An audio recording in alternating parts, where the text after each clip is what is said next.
respect these mics. You and me are like this, but There we I'm go. more on TikTok. 1, 2, 3, 4, 5, 6, 7, 8, 9, 10. Well, it seems like it works. I'm gonna go edit my thing before I go because I have to go get my car in the back here of my car. So.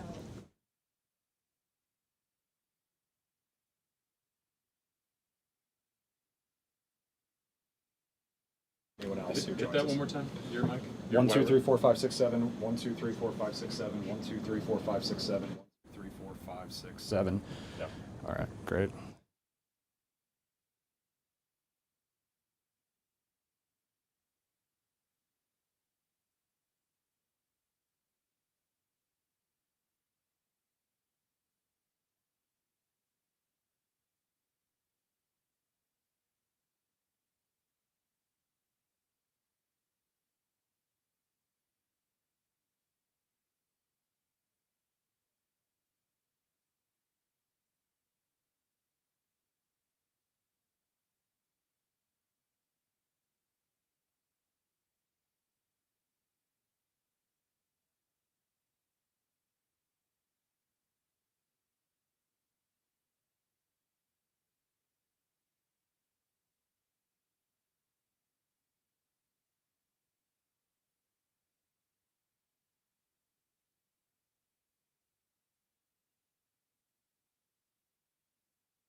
All right, it's 7:30 on this Tuesday, November 4th. That means it's time to find out if you guys like it or not. Look, I'm producer Chris. You guys know that, and I am wearing a tie. Why? Because it's election night. So we are shaking things up a little bit here. And I know what you're thinking right now. Producer Chris, you spend most of your time talking about celebrities, tattoos, and tattooed celebrities. So why on earth would I come to you for election coverage? Hurtful, but fair, to be honest with you. But I surrounded myself with the best of the best, and Fox 5 is the place to be. Fox Local is the place to be for all of your coverage of the Commonwealth election. So without further ado, let's bring in our friend, Fox 5's On the Hill host, Tom Fitzgerald joining us for the first time, his debut appearance on Do You Like It or Not. Thank you so much for being here. Thank you for having me. Listen, Tom, I know you're a busy guy. I'm not going to sit here and assume that you've watched this show every night loyally like so many of our Zoom Room guests do. But what makes this show so different is the Zoom Room. That is how people can join us live, talk about whatever they want. You can ask Tom questions. You can talk about the election because that's what we're focused on tonight. So, Jim, let's show people how to join the conversation. We're streaming. We're on Fox Local. We're also on Fox 5 DC's YouTube page. You can leave comments. You can leave questions on our YouTube live stream. That's going to be going all night long. But you can also scan the QR code on the screen, either one of them, and that will bring you directly into the Zoom room. I see some of our familiar faces already, Allison and Chad. I see some new ones as well. We'll check in with you guys in just a second. But Tom, I'm going to start off with you. Polls just closed about 30 minutes ago. Right. We see the results coming in live right now. Jim, if you want to pull up iNet, we can see some of the numbers so far. What do you make of what you're seeing right now? Well, it's so early. What are we looking at here? 10% of the votes counted. But, to look at the map, all right, just to take a look at the state of Virginia, where Abigail Spanberger, has to do well is where she is doing well. You see those blue areas of the state. Richmond, Norfolk, Northern Virginia, those are the big population areas. Winsome Earl Sears' whole ball game was out in southwestern, Virginia, the border with North Carolina, those traditionally, Republican heavy areas. But, make no mistake, Spanberger has been ahead of this race from the beginning through the summer to now. The only real bump in the road she had was this, text scandal with Jay Jones, the Democratic Attorney General candidate, who these texts were revealed that he was saying things that he wanted to put 2 bullets in the head of, Todd Gilbert, who was the former Republican Speaker of the House of Delegates, and then he wished death upon Gilbert's children. So, that's bad. That's really, really bad for any campaign that's been cruising through the way hers was. She was hit with it during the debate, didn't probably give the best of responses to that, but at the end of the day, Spanberger's campaign's position was, look, it wasn't our text, it was his. The question was, were you going to disavow him? Could he drop out of the race? The reason he didn't drop out of the race is because really under Virginia law, there was no mechanism for that to happen. Now, I covered a race in New Jersey, 25 years ago, where U.S. Senator Bob Torricelli got a little bit of a scandal, had to drop out of the race. New Jersey was able, the Democratic Party, to come up with a way to get former Senator Frank Lautenberg into that race. They put Lautenberg onto the ballot. Lautenberg won the race. They didn't have time to do this. This happened so late. And under Virginia law, if Jones had dropped out, what would have happened was he would not have been eligible to win that race under Virginia law, even if he got enough votes, because if he had officially dropped out. The other thing is, they'd already printed the ballots, Chris. Right. So that horse left the barn. They were stuck with Jay Jones, whether they liked it or not. They certainly didn't like the controversy that, bogged down their campaign in the last 4 weeks. Virtually every time Spanberger went out someplace, she was asked about this. So, but it still was not enough for Sears to really catch fire in this race, and it was a problem for her. Let me ask you a question about the numbers we're seeing so far. Like you said, only 11% of the votes counted, 219,000 for Abigail Spanberger right now, 177,000 for Winsome Earl Sears. You mentioned the ballots already being printed. We also talked about kind of a lot of early voting numbers. What do you make of the turnout, and do you like what you're seeing or not? Early voting has been strong in Virginia. Already 1 million people cast early voting ballots in the Commonwealth of Virginia. Now, when you think just a couple of years ago, it was actually kind of hard to early vote in Virginia. They didn't really do a lot of it. You could vote absentee, but that would have involved you declaring that you would not be there on election day, that you would have to get a paper ballot, you'd send that in, everything. But they really have now become one of the more aggressive early voting states. Think about it. They've been early voting for weeks right now. So, for them to be here with 1 million votes already counted, this race might be decided already right now. As you and I are standing here, we just don't know it because the results have not been released. But a lot of people have already voted before November 4th ever came along. All right. Well, We've got our Zoom room up and running, and so let's check in. And right now I'm going to call on Sandra. Sandra, thank you for joining us once again. Remind me where you're watching us from tonight. From Alexandria. Okay, so we've got a Virginian. We're going to ask, did you go out and vote today? I sure did. I got my sticker. You've got your sticker. What was the polling place like where you went? It was pretty empty. I'm not going to lie. Which, to me, I thought it would be a better outcome. But I think people are, I don't want to say afraid, but they are kind of on the fence on who they want to vote for this time around. For what office, Sandra? What you mean, what office? Well, So I mean, you're voting for governor this year. You're voting for lieutenant governor. You're voting for attorney general. For governor. Yeah. I've seen better outcome for other things, but I think on this election, it's been a lot of tit for tat. So I think a lot of people are just like, we don't know who's going to be the best fit.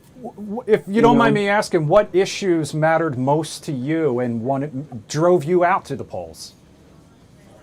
For me, the issue here, Virginia, really is, well, for one, the schools.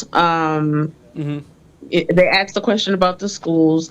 Also, the issue is just on how things are being ran. And, the president, I don't want to say nothing bad about him, but, he has some good and some bad, but it's a lot. It has a lot to do with what really is going on, not just in states and just the rest of the country. Let me ask you, who do you think has more an effect on your local schools, a governor or a president? A president right now? Really? Okay. Yeah. Because the reason I ask that is because normally, in off-year elections like this, the answer normally would be the governor, but I'm not so sure that you're not right, because a lot of what's been going on in the current administration was shutting down the Department of Education. A lot of these mandates that have been put on, especially when it comes to, DEI programs, this White House has had an extremely active role in schools, and that's not something you normally hear outside of the gubernatorial level of politics. Yeah, I definitely agree. I mean, like I said, as a mom of four, I have two in elementary and two in high school. I've seen a lot of budget cuts. So, and then me working for Fairfax government, I'm grateful that I still have a job, that I'm able to go and clock in and get paid for. But then again, there's been cuts there too. It's a lot going on now, for the schools, for the country itself. We live in uncertain times, is what I say. Yeah. We got to make it count. Yeah. Well, I mean, certainly everything that's going on in Washington is affecting local jurisdictions and local governments as well, too. Look, we were just in Fairfax County yesterday, and, one of the things that we were talking about was the strain this is putting on food assistance programs right now. Right. There's a lot of... it's always an argument when you talk to people in Montgomery County and Fairfax County about who has more federal employees. Yeah. But let's just say, for the sake of sparing us an argument over this, they both have a lot of federal employees. Absolutely. And the folks in Fairfax County were telling us, they're trying on the local county level to supplement some of these food programs right now. But it's tough because, as much as you might think that, a big government like Fairfax County, and it is a big county government, or, Montgomery County, they're not the federal government. Right. So they don't have the resources. They're not going to be able to fill that hole right now. So it does put a strain. Not only we've been talking about the government shutdown's gone on for 35 days now, but that trickles down. Yeah. And that puts a strain on every lower form of government as you go down the ladder. Well, I want to pick up on the schools thing that you talked about. You talked about the Department of Education, but another issue in this election that we've heard from the sitting governor and we heard during the debate between Spanberger and Earl Sears was about some of these cultural issues, the transgender bathrooms and things like that. Tom, how big of an impact do you think some of these, what the president calls the 99-1 issues, the 80-20 issues, are going to impact this race as well? Well, it's interesting because when Glenn Youngkin ran 4 years ago, he ended his campaign on a very strong school message.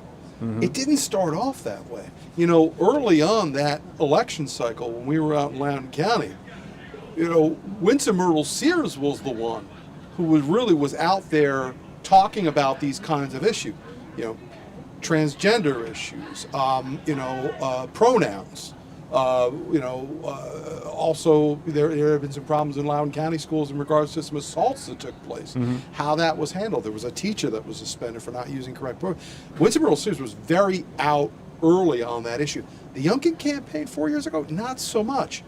Over the summer, as Youngkin got out there and he campaigned, he started hearing this, and you did see that message kind of inject itself into the Youngkin message, and he was successful 4 years ago. What's been different this time is the Republican candidate, Winston Myrtle Sears, she started out there, and she has brought that message throughout this entire campaign. That has kind of put Spanberger on the defense of a lot of those issues. But she's been trying to counter that by talking about her own experience as a law enforcement investigator and also her experience as a CIA officer, trying to, boost her own law and order credentials, because Sears has been going after her about that a lot. Okay, so we're day 35 of a shutdown. We've hit a new record. Obviously, we mentioned President Trump, the impact he is having on some voters. How much of this election do you think is a referendum on what's happening in Washington right across the river? I don't know that the governor's race and the attorney general's race, the lieutenant governor's race, are that. Virginia and New Jersey, which both have gubernatorial races in the year after a presidential race, and they always do, are always looked at as these big bellwethers. Is the president doing good? And we're going to decide that based upon these two governors. So, all right, well, let's look at these two states. All right, New Jersey, where I hail, has a history of electing two-term governors, and then at the end of that 2 terms, they get a little sick and tired of their governor. We've seen this before in New Jersey, and so they do tend to flip parties. Now, this is going to be the challenge for Mikey Sherrill tonight. Can you now install a 3rd term of a Democratic governor in New Jersey, a state that has a history of trying to change things up after 2-term governors? Phil Murphy is leaving, not so popular, and if that sounds familiar, it's because Chris Christie, the Republican, left not so popular. So it's something she's had to deal with, and that race has tightened up a lot over the last couple of years. Jack Ciattarelli, the Republican, he's kind of a perennial candidate in New Jersey. 3rd time, I believe. Yeah, he's hoping 3rd time's the charm, to throw a pun out there. But in Virginia, look, you can only run 1 4-year term as governor of Virginia. So you are destined to get a new governor every 4 years in Virginia. And the last couple of elections have gone for the Democrats. They've had a lot of success. Think about it. You had Ralph Northam, probably didn't end that well for the Northam campaign, but he did serve out his full 4-year term.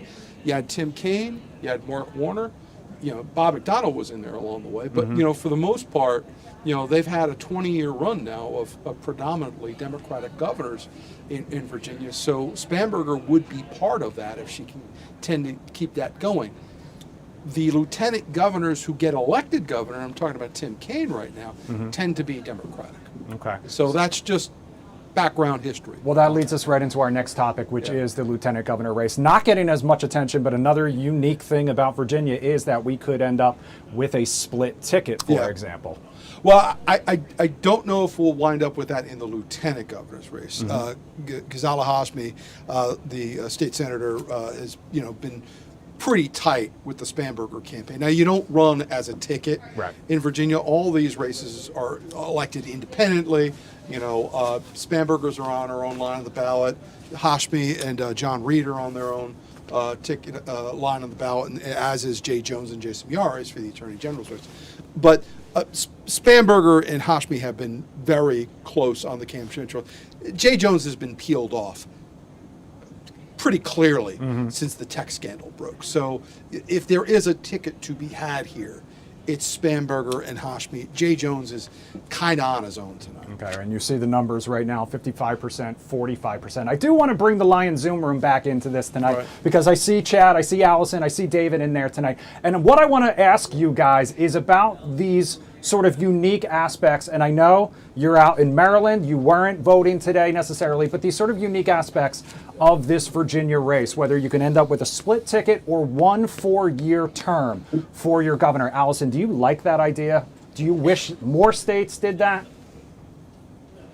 I mean, to me, at the end of the day, just the most important thing is that we get somebody in office that actually cares about the people rather than finger pointing and blaming other people for things that can I just want to see somebody that can make some things happen rather than just talk. Like, that is the most important thing. And I do have grandchildren that are in school in Virginia, so I definitely care about, how it's governed.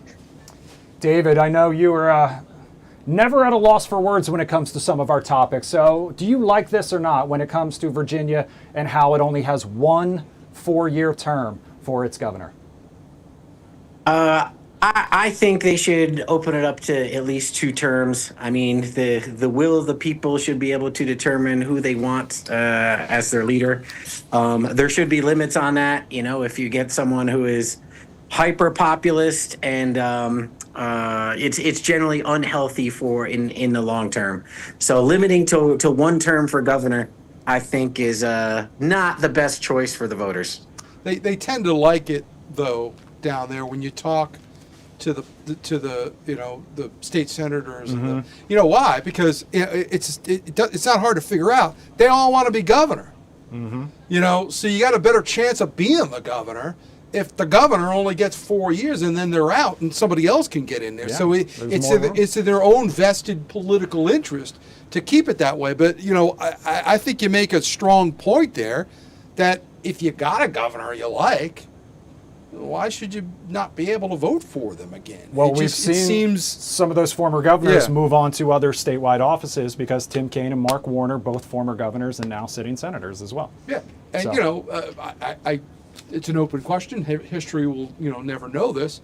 But had Ralph Northam been in a position where he could run again, after the scandal that he faced at the end of his term, it's hard to see how Ralph Northam would have prevailed in a re-election campaign.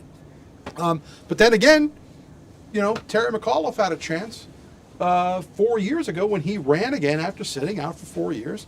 And Glenn Youngkin was able to handle him pretty easily in that race. So, just because you've been governor doesn't necessarily also mean that you've got, do not pass go, free ticket right into the governor's mansion again. But I agree with you. I think voters should have the final say on this. All right. Well, we're going to have much more coming up on this election edition of Do You Like It or Not on the other side of the break. Katie Barlow is going to join us live to break down a little more about that attorney general race. We're also going to talk about what's happening in New York City right now because that's one to watch as well. Can I also say that I like standing next to you? I appreciate that. I like it as well. Because you and I are eye to eye. Yeah, okay. Literally. You got a couple inches on me. I could spike the hair up a little bit higher. We're in the neighborhood here, buddy. Okay? He's legitimizing me right now is what's happening by standing next to On the Hill host. I like being able to look you in the eye. It's very comforting to me. We'll be right back.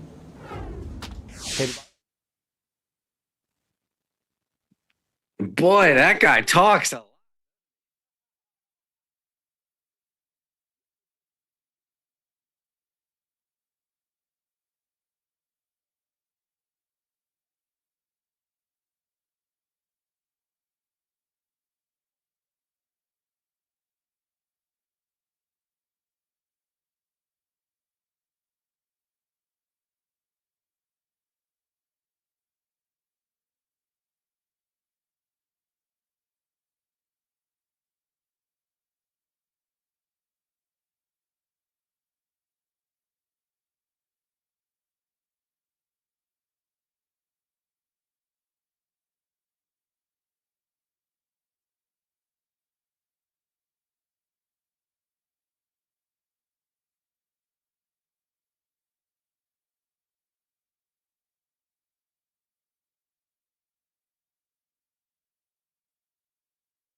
be a mess.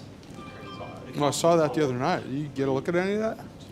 Well, the problem is Welcome back to Do You Like It or Not on this election night here at Fox Local. Team coverage continues. Katie Barlow, I our don't chief understand why legal they did that. They're correspondent, just about to and have a In the beer Courts festival host, down there, too, joining aren't us they? now live. And just for the record, whether it was David or Chad from the Peanut Gallery, I love the commentary, okay? And Tom Fitzgerald loved it too, all right? He can talk, and that's why I love having him on this show. It makes my life and my job so much easier. All right, we've already covered the Virginia governor's race. We've covered the lieutenant governor's race. Yes. We've dabbled in the attorney general race, but that's where we bring you in now Okay. because That's you've been what's keeping an there. eye on these numbers. And let's Yeah. take a look at them, Jim.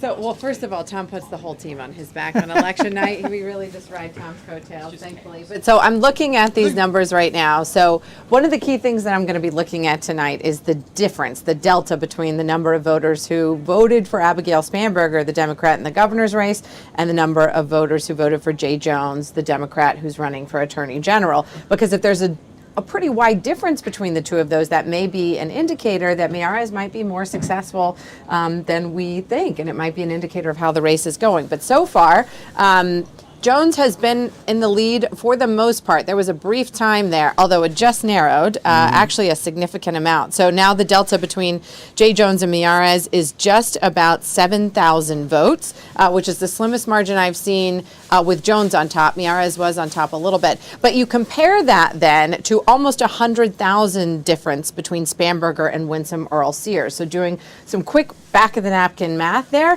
that's about a 93,000 voter difference of people who decided to vote for Abigail Spanberger but not vote for Jay Jones. And that might not be great news for Jones, but he does still have a steady number of voters. I mean, 480,000 votes, almost 481,000, nothing to laugh at.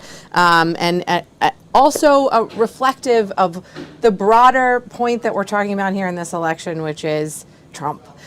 This is considered a referendum on the president, and this race in particular might be one of the better indicators of how voters are feeling about Trump, because Trump actually endorsed Jason Miyares. Okay. He did not endorse Winsome Earl Sears. He said he wanted a Republican to win, and he's generally supported a Republican ticket, but he never threw his hat in the ring and really rallied behind Winsome Earl Sears. He did with Jason Miyares, and that works both ways. There were a number of ads that the Jones team ran against Miyares saying, you know, he is doing Trump spinning and he's more focused on national politics than Virginia politics.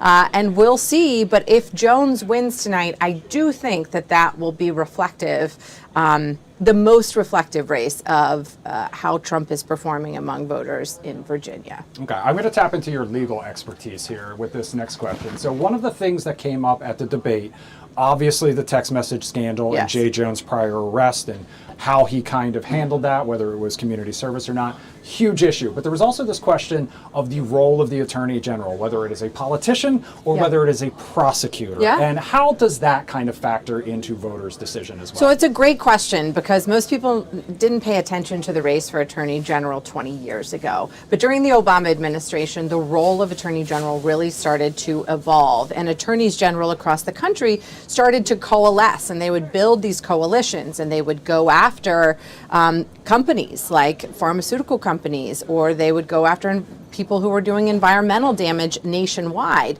Before that, the Attorney General really just defended the state, and they advised the governor here and there on legal issues. But that has since changed, and since 2009, 2010, that role has really grown to where we're talking about it on all major networks tonight. The Attorney General race, perhaps the most watched race because it's the closest in Virginia, and that's reflective of the role. Another indicator of how Virginians are thinking about this, attorneys general in these lawsuits that they file, they've been doing that a lot in the Trump administration. And in our region in particular, you see the D.C. Attorney General and the Maryland Attorney General, both Democrats, often filing lawsuits against the Trump administration. A recent example is the lawsuit to try and get SNAP benefits paid out. Jason Miyares was not in that lawsuit, and that's probably in part because of his political party and his support for the president. And so if that switches and it becomes a Democrat, Jay Jones has vowed that he will sue the Trump administration and go after those types of cases. And so Yes, it is a prosecutor, much more so than it used to be. And the role is much more important to voters and to how voters are represented on a nationwide basis than it used to be. Okay, well, we want to head back into the Zoom room now. Chad, okay, so my question, I'm not going to put you on the spot, Chad. I know you're in Maryland, D.C. as well, so not voting today. But listen, the DMV as a whole gets a reputation for being super wonky. You're obviously tuned in to Do You Like It or Not tonight, but are you following election results the way that I think DC people are generally assumed to be doing it, glued to the TV screen, the Steve Kornacki sleeves rolled up? I don't think so. I think we're pretty normal. And hey, let's everybody hates these political ads. Every single person hates them. Nobody's swayed by these political ads. We hate them. Except for one. Hold on. I'm making a DJ soundbite out of this one. I think I know. Chad, I am really- speaking. Okay, I am that- speaking. I assume that's what it was going to be. Actually, I'm going to turn this back to Katie Barlow. Do you think that was one of the more effective political ads at this point? Because that's gone a life of its own on TikTok, to be honest with you. So I'm not sure. And to be fair, when something takes on a life of its own, it's free PR. So I think that there is a thumb on the scale there. When it goes off on TikTok, that's particularly helpful. But to his point, I don't know how much those ads are swaying the needle, particularly when there are such strong feelings going into this race. Right. Whether supportive of the current administration and the direction that Virginia is going with a Republican governor, or really opposed to it, I think that was already baked in. Yeah. I'll be the guy. I'll be the one to tell the behind-the-scenes secrets, and that is there are some people who love election ads, and that is TV stations. That's because true. They pay the bills, Yes. Chad. They pay the bills. The other major race that we were watching is up in New York City this election night, the mayoral race between Andrew Cuomo, Zohran Mamdani, and Curtis Sliwa. Now, President Trump actually took what I consider a pretty unique step of not endorsing the Republican candidate, but also encouraging Republicans to vote for the independent former Democratic governor of the state, Andrew Cuomo, to stop the communist, as he puts it, from taking over. Does that surprise you at all? It does. It's a bit of an odd move because I think what Trump likes is to win. I think that's in part why he didn't endorse Winsome Earl-Sears. There was not many moments, if any, during this campaign that she showed signs of carrying a lead similar to what Spanberger has held throughout this time. And that might be because he likes to endorse people who win.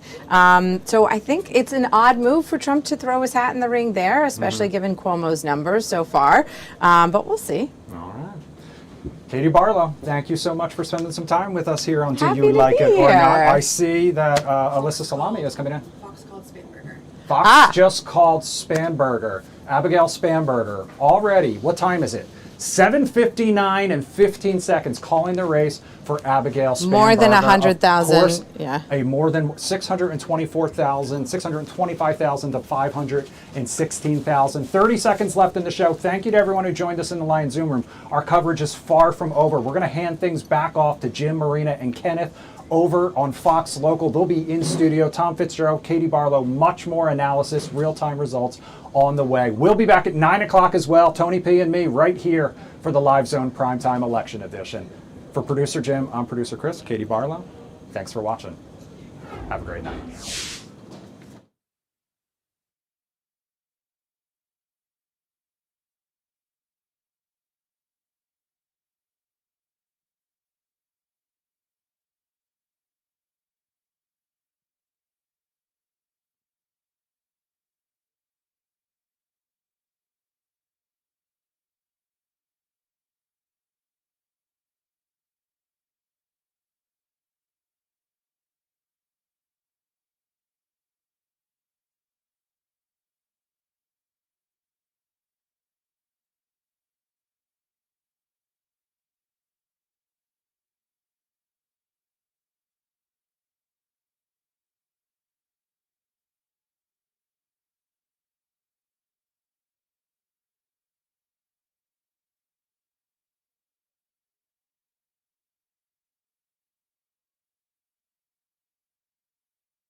here, the people also lit up in cheer. A big night for Abigail Spanberger. We'll be waiting for her to take that stage momentarily. She defeated her opponent, Republican Lieutenant Governor Winsome Earl Sears. But taking a look at some video, she has been on this 11-day, 40-stop bus tour, and her message to her people tonight is about affordability in the state, about lowering health care costs, housing costs, and really rejecting the messages coming out of the White House. A lot of voters tonight that we spoke to are concerned about the state of the government, the state of the government shutdown now in its 35th day. That was the motivating factor, as we have more than hundreds of thousands of federal workers in the state of Virginia. A lot of families I also spoke to tonight came here not only because they're supporting Abigail Spanberger, but because of how historic this is for Virginia. Many families bringing their kids, their daughters, wanting to witness this moment. For the first time, we're seeing a female in the top spot here in Virginia. Also, as we know, Virginia is a bellwether for the entire nation. So what happens here tonight, and we'll see how these races go down ballot, is also an indicator for the 2026 midterm elections and how Democrats will fare going forward. But again, a big night for Abigail Spanberger. She is the new governor of Virginia, flipping that governorship blue and marking a new state of policy for the state of Virginia. We'll be watching as the results come through. Again, it's still early, but we are calling this race as we now focus our attention down ballot, guys.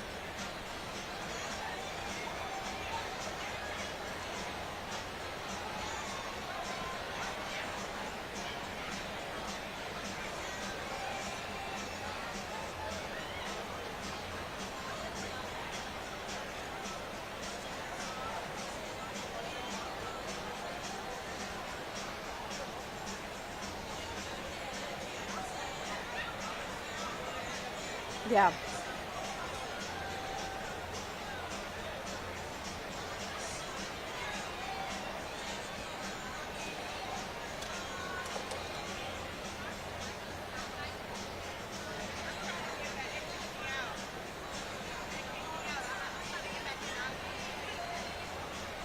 With her lead strategist just a few moments ago. We are all watching these numbers very closely, and so is the Earl Sears team. You can see the crowd behind me. What a difference a few moments makes. A very quiet crowd here in Leesburg at the Winsome Earl Sears Election Night Watch Party and headquarters. I want you to take a listen to the conversation that we just had with Earl Sears' lead strategist, Mark Harris.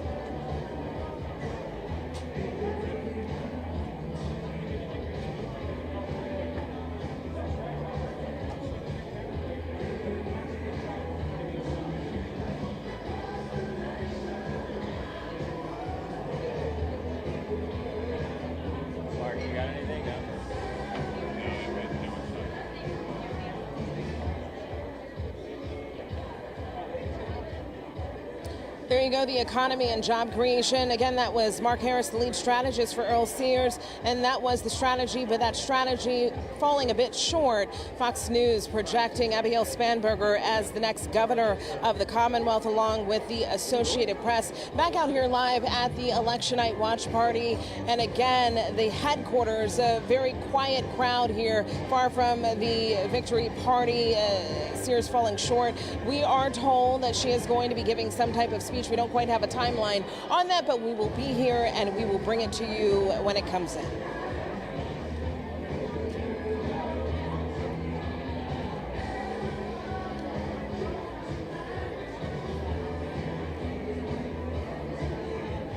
All right.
a lot of her campaign as a pro-Trump conservative, but the president never came out to endorse her. Again, never mentioning her by name specifically, held a telethon for Republicans yesterday, but never specifically mentioned her name. And unfortunately, she has really been trailing in the polls consistently throughout this entire race. Spanberger leading a lot of times by double digits. And so obviously we saw that outcome again, not celebrating her favor. Something else that I want to mention, she's really centered around transgender policies. Jim Jones, when we know the economy.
right here if you need me.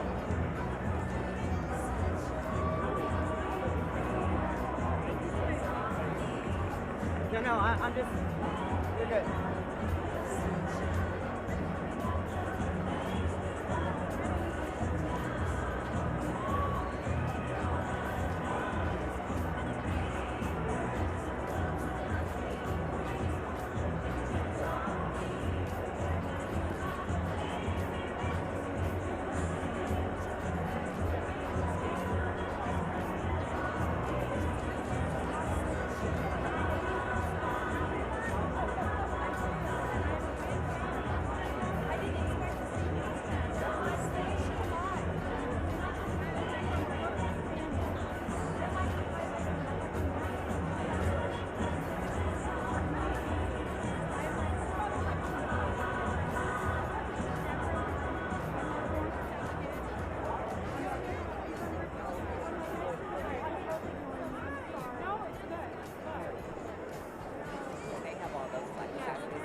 Joined by the next First Family of Virginia, please welcome the Governor-elect of the Commonwealth of Virginia, Abigail Spanberger.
Thank you.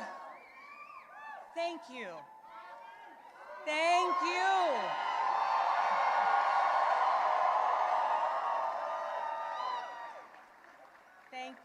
Thank you all so much.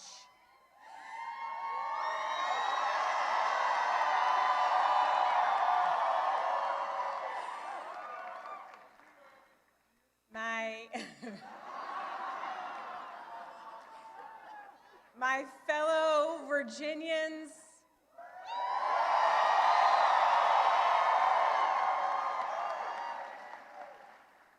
tonight we sent a message.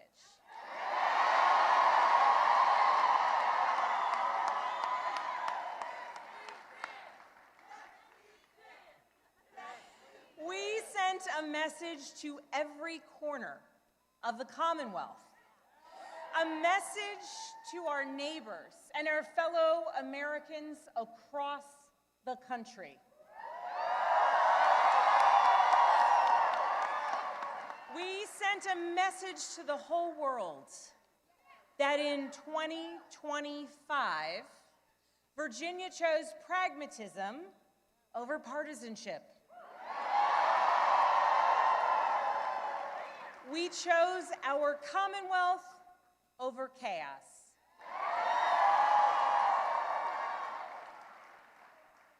You all chose leadership that will focus relentlessly on what matters most: lowering costs, keeping our communities safe, and strengthening our economy for every Virginian.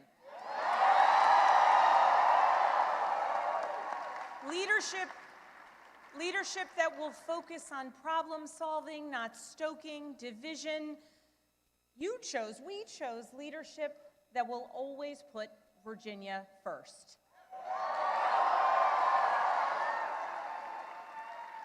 And Virginia, I cannot wait to get to work for you.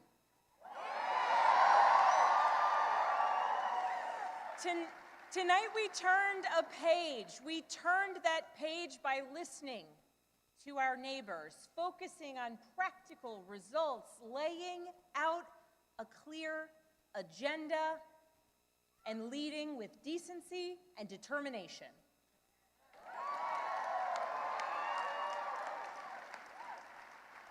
To everyone who helped us achieve this win, from the bottom of my heart, I thank you.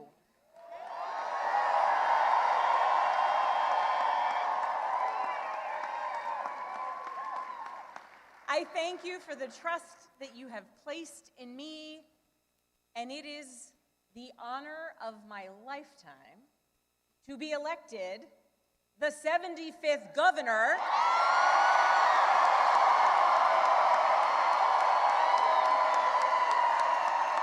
of the Commonwealth.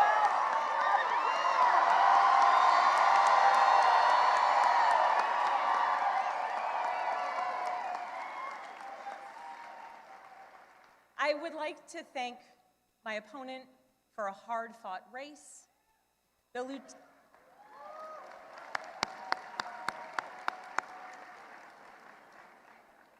Lieutenant Governor's story, her military service, and her years of service here in Virginia deserve our respect and our gratitude, and I ask that you join me in wishing her and her family well.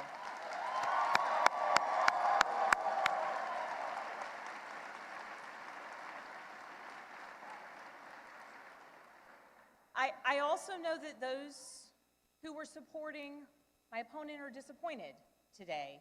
And to those Virginians who did not vote for me, I want you to know that my goal and my intent is to serve all Virginians.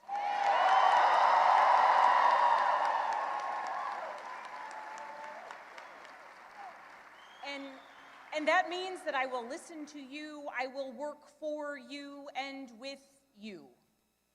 That is the approach that I've taken throughout my entire career. I have worked with anyone and everyone, regardless of political party, to deliver results for the people that I serve. And that's because I believe in this idea that there is so much more that unites us as Virginians and as Americans than divides us.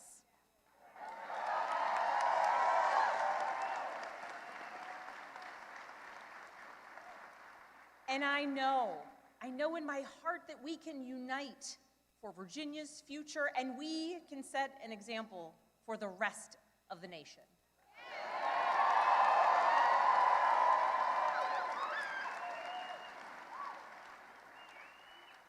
Our founders understood this from the very beginning.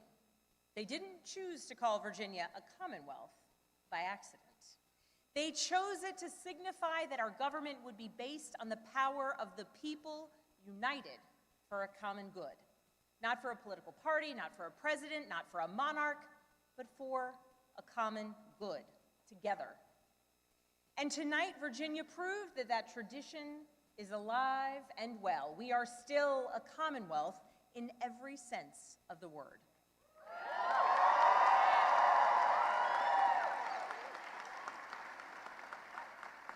We are built on the things we share, not the things that pull us apart.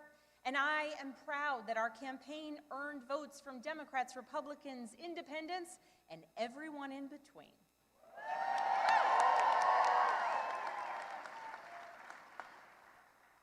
That's the Virginia I know, that's the Virginia I love, and that's the Virginia I will have the honor of serving as your next governor.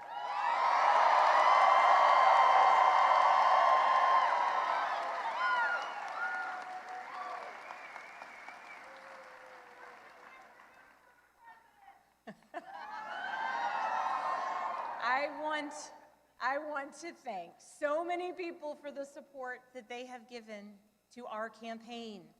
Thank you for your work. Thank you for your support. To our tireless volunteers, to those who believed in me, thank you.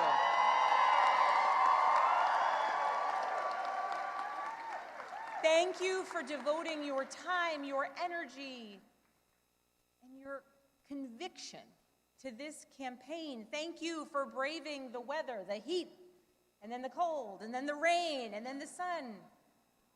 It's Virginia after all. Thank you. Thank you for talking to your neighbors about the importance of this race. Thank you for recognizing that when we went person to person engaging, that we could bring people not just into supporting our campaign, but into engaging in our democracy. Thank you. We won this race because of you.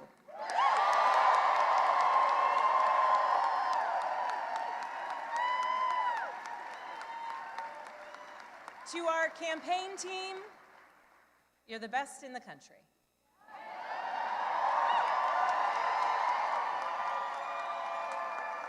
Every single member of our team, every single one of you, you work tirelessly for the change, the progress, the policies, the connection, and the respect that you want to see in our communities. Thank you for working so hard. Thank you for giving people hope. Thank you for knocking on doors in the sweltering heat. Thank you for showing kindness. Thank you for showing up in every corner of Virginia. Thank you for diving deep on policy. Thank you for capturing moments and the essence of our campaign. Thank you for reaching voters everywhere. And thank you for believing that Virginia could and would send a hopeful and joyful message tonight.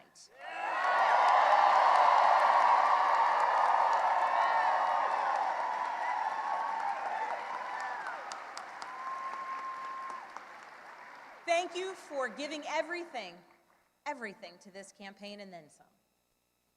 And thank you to my family.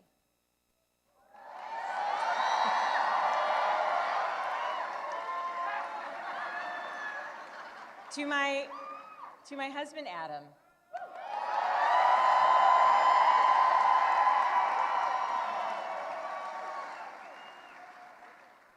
My partner in everything. I love you with my whole heart. I am grateful for you. And it is very strange to declare my love for you in front of millions of people.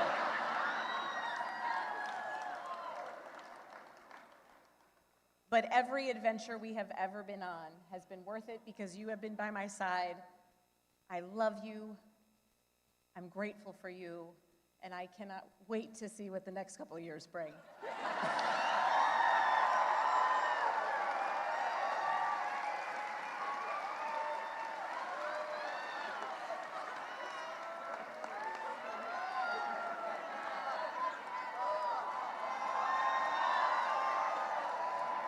To my daughters, Claire, Charlotte, and Catherine, you inspire me and motivate me every single day.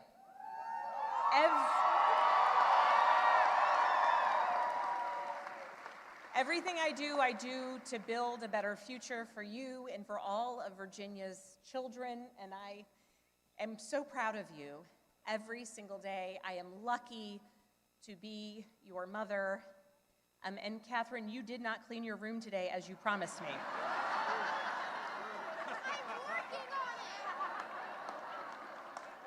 She's working on it. If I was working on it, we wouldn't have won this election, okay?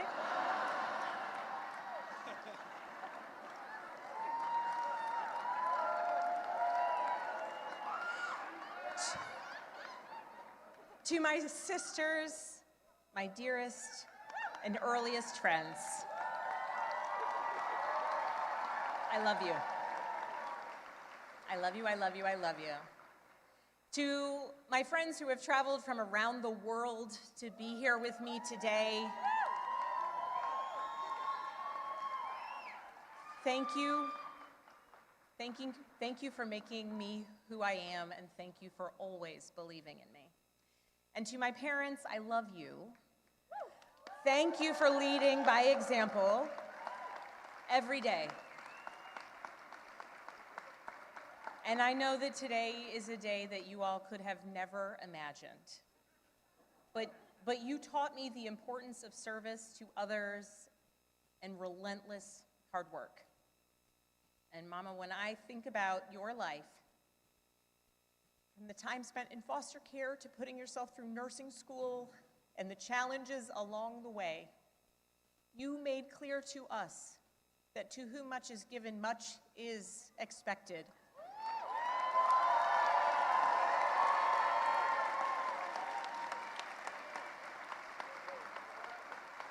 And you have given me so much, born of your own struggles and your own challenges, and I know much is expected.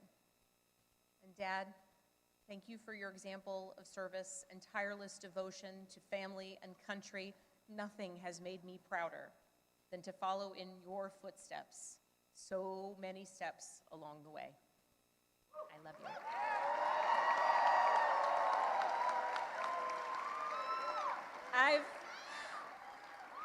I've talked a lot throughout this campaign about the importance of service and how it's shaped my life and my approach to public office, and that all came from my parents.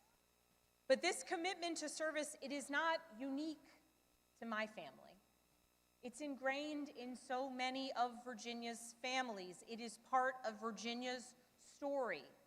Here in Virginia, this is where American democracy was born and where we are still working to perfect it today, where James Madison built the framework for our Constitution to protect us from tyranny, where Washington and Jefferson fought to establish a government of, by, and for the people.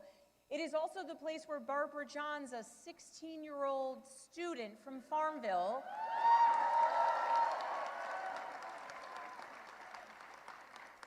led a walkout of students that became part of the Brown versus the Board of Education case to integrate public schools.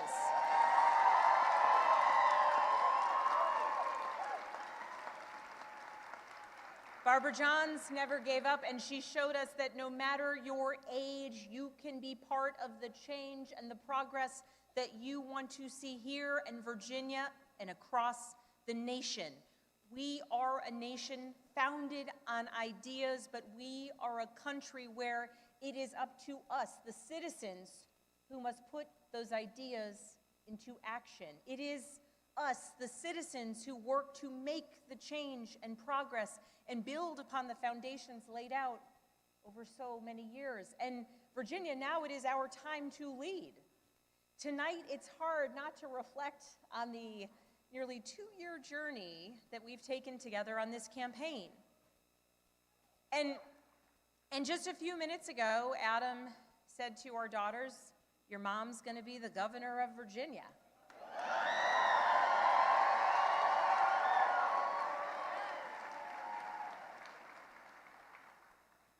And I can guarantee those words have never been spoken in Virginia ever before.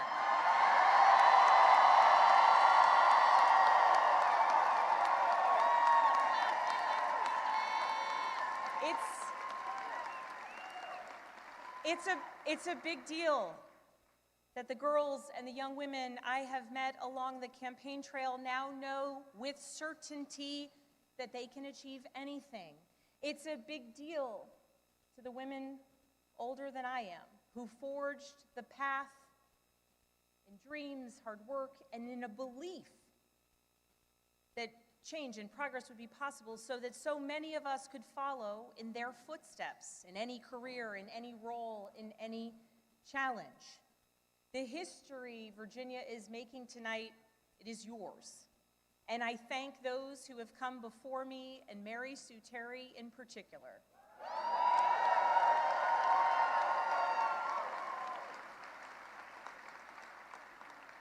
She was the first woman elected statewide in Virginia.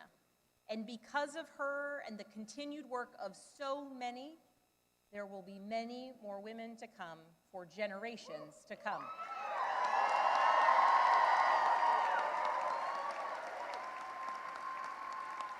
So now that the campaign is over, the real work begins, because this was never about just winning an election. It was about what comes next. It's about the governing. Virginia voters made our choice tonight, and that choice was loud and clear. We are going to work to lower costs of renting, buying, or staying in your home. We are going to cut red tape and build homes families can actually afford. We're going to lower health care costs. We're going to crack down on predatory pharmaceutical practices and surprise billing.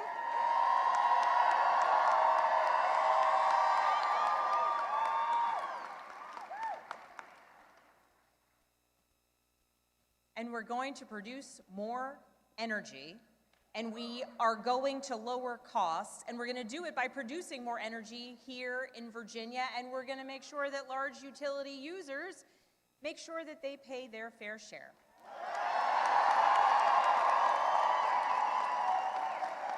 We're going to grow Virginia's economy by investing in apprenticeships and job training of the future. We're going to leverage AI and cutting-edge manufacturing to bring more capital investment into our Commonwealth. We are going to take politics out of our schools. We're going to make sure that teachers are well paid and well respected.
We are going to make sure that our teachers are well paid and well respected.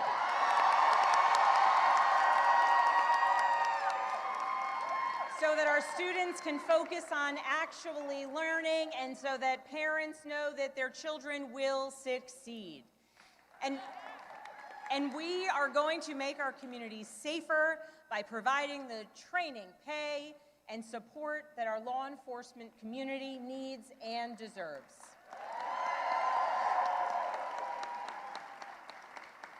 These aren't slogans on a bumper sticker. They are actionable policies that I am ready to implement starting on day one. And starting now, that work begins. So as we begin this transition to a new administration, I want to be absolutely clear about a couple things. First, Virginia is the only state in the South that hasn't restricted women's reproductive rights since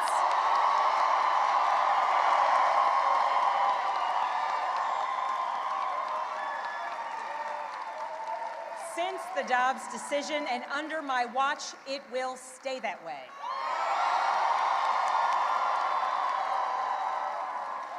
In Virginia, healthcare decisions about contraception, fertility treatments, and reproductive care will continue to be made between women and their doctors, not politicians. That's a promise I've made and a promise I intend to keep. Second, I will always stand up for Virginia workers, always. And right now, our federal workforce is under attack, and the chaos coming out of Washington is killing Virginia jobs and creating economic uncertainty for tens of thousands of families. Government employees, government contractors, small business owners who are impacted by the chaos coming out of Washington. Virginia's economy doesn't work when Washington treats our Virginia workers as expendable. To those who have been impacted by the mass layoffs, by furloughs, by the hardships that you are experiencing, please know that I will direct the full power of the governor's office to support you.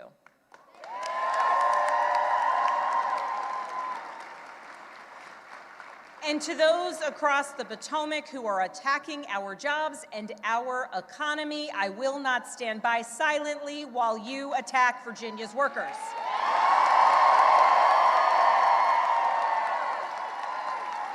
I will fight every single day for every single Virginia jobs, the ones we have now and the ones we will bring to our Commonwealth into the future. I will stand up to anyone who tries to harm our economy or the livelihoods of our Virginians.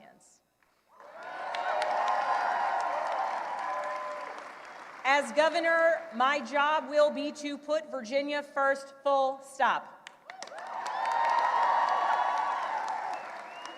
And tonight, as the governor-elect, I call on Congress, Republicans and Democrats, and our president to make real progress on bringing this shutdown to an end.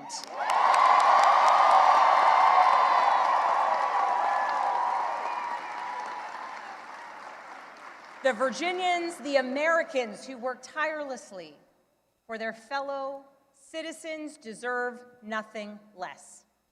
I know we're living in a time filled with chaos. We live in a time marked by uncertainty, and along the way, we do our best to try and explain it to our kids. I know the list of challenges that we are facing is long, but I also know that the only way we're going to solve these problems is by tackling them together. Democrats, Republicans, independents, all of us, because that embodies the message that we sent tonight. That is what being a Commonwealth is all about, standing united for our future. That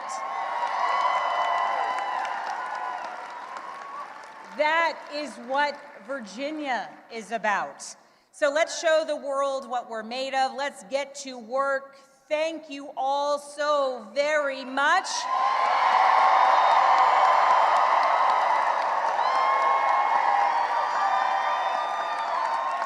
And I'm so excited we got this party started a little earlier than expected.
All right, you have been listening to Abigail Spanberger, the projected winner of the Virginia governor's race, the first female governor-elect in Virginia history. You are now in our 9 o'clock hour of continuing coverage here on election night, joined by Tony P.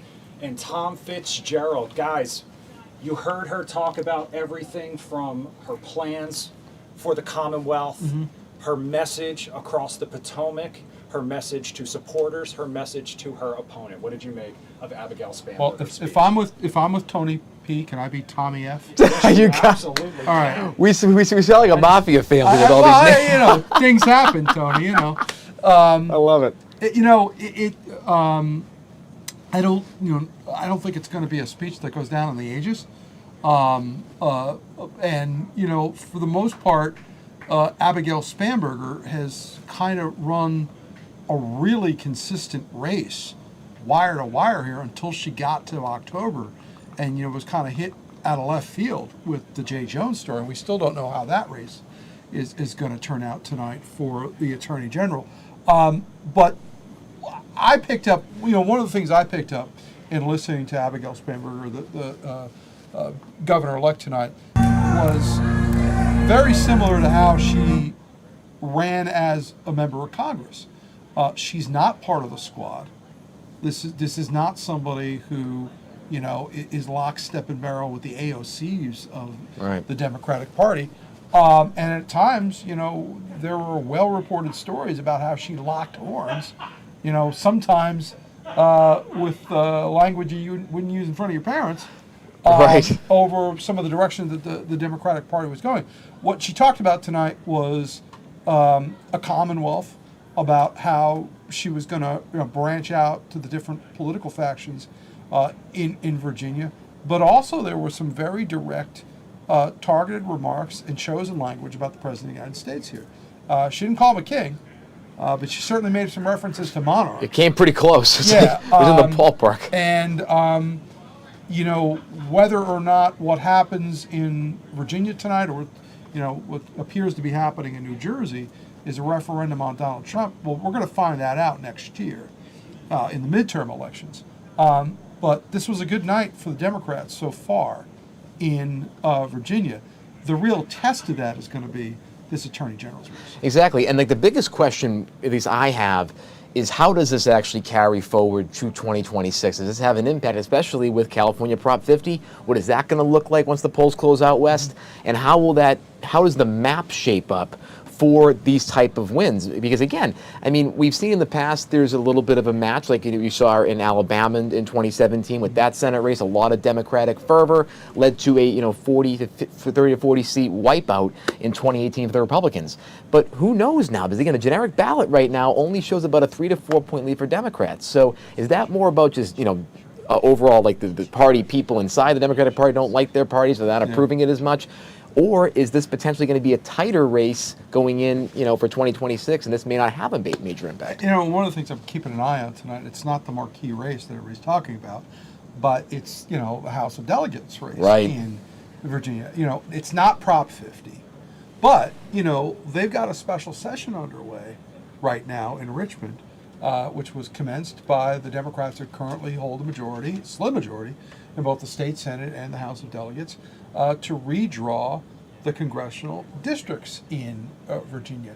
And it's a bigger deal in Virginia than it is in Maryland, where they're talking about this right now, because Maryland only has one Republican seat, Nancy Harris, right now. They got 5 Republican members of the congressional delegation for the Commonwealth of Virginia right now.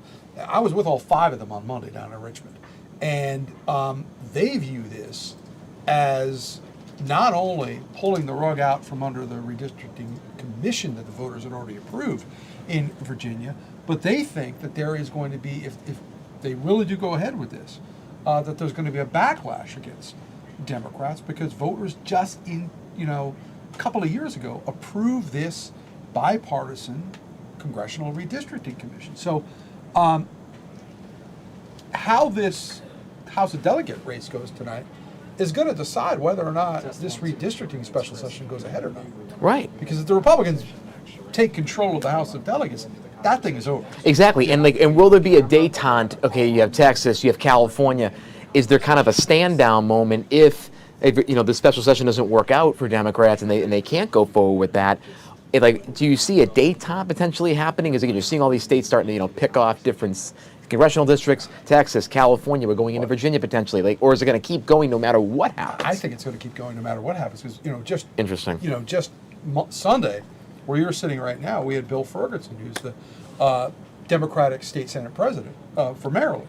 Now, Bill Ferguson, who's a Democrat, disagrees with the Democratic governor of Maryland right now, Wes Moore, about this redistricting. Right. Wes Moore is, charging ahead with this. He appointed a commission today, led by a Democratic U.S. Senator Angela Alsobrooks, to lead this as to whether or not the maps in Virginia are fair right now. Now, Virginia had already been hauled into the U.S. Supreme Court on a district that is currently represented by Democrat April McClain Delaney a couple of years ago, before she served in that office. But I see no signs that any of this across the country is heading anywhere except the Supreme Court. And do you feel that, again, with these type of margins tonight, not just in the VA governor's race, but the lieutenant governor's race is expanding to about 7-8 points?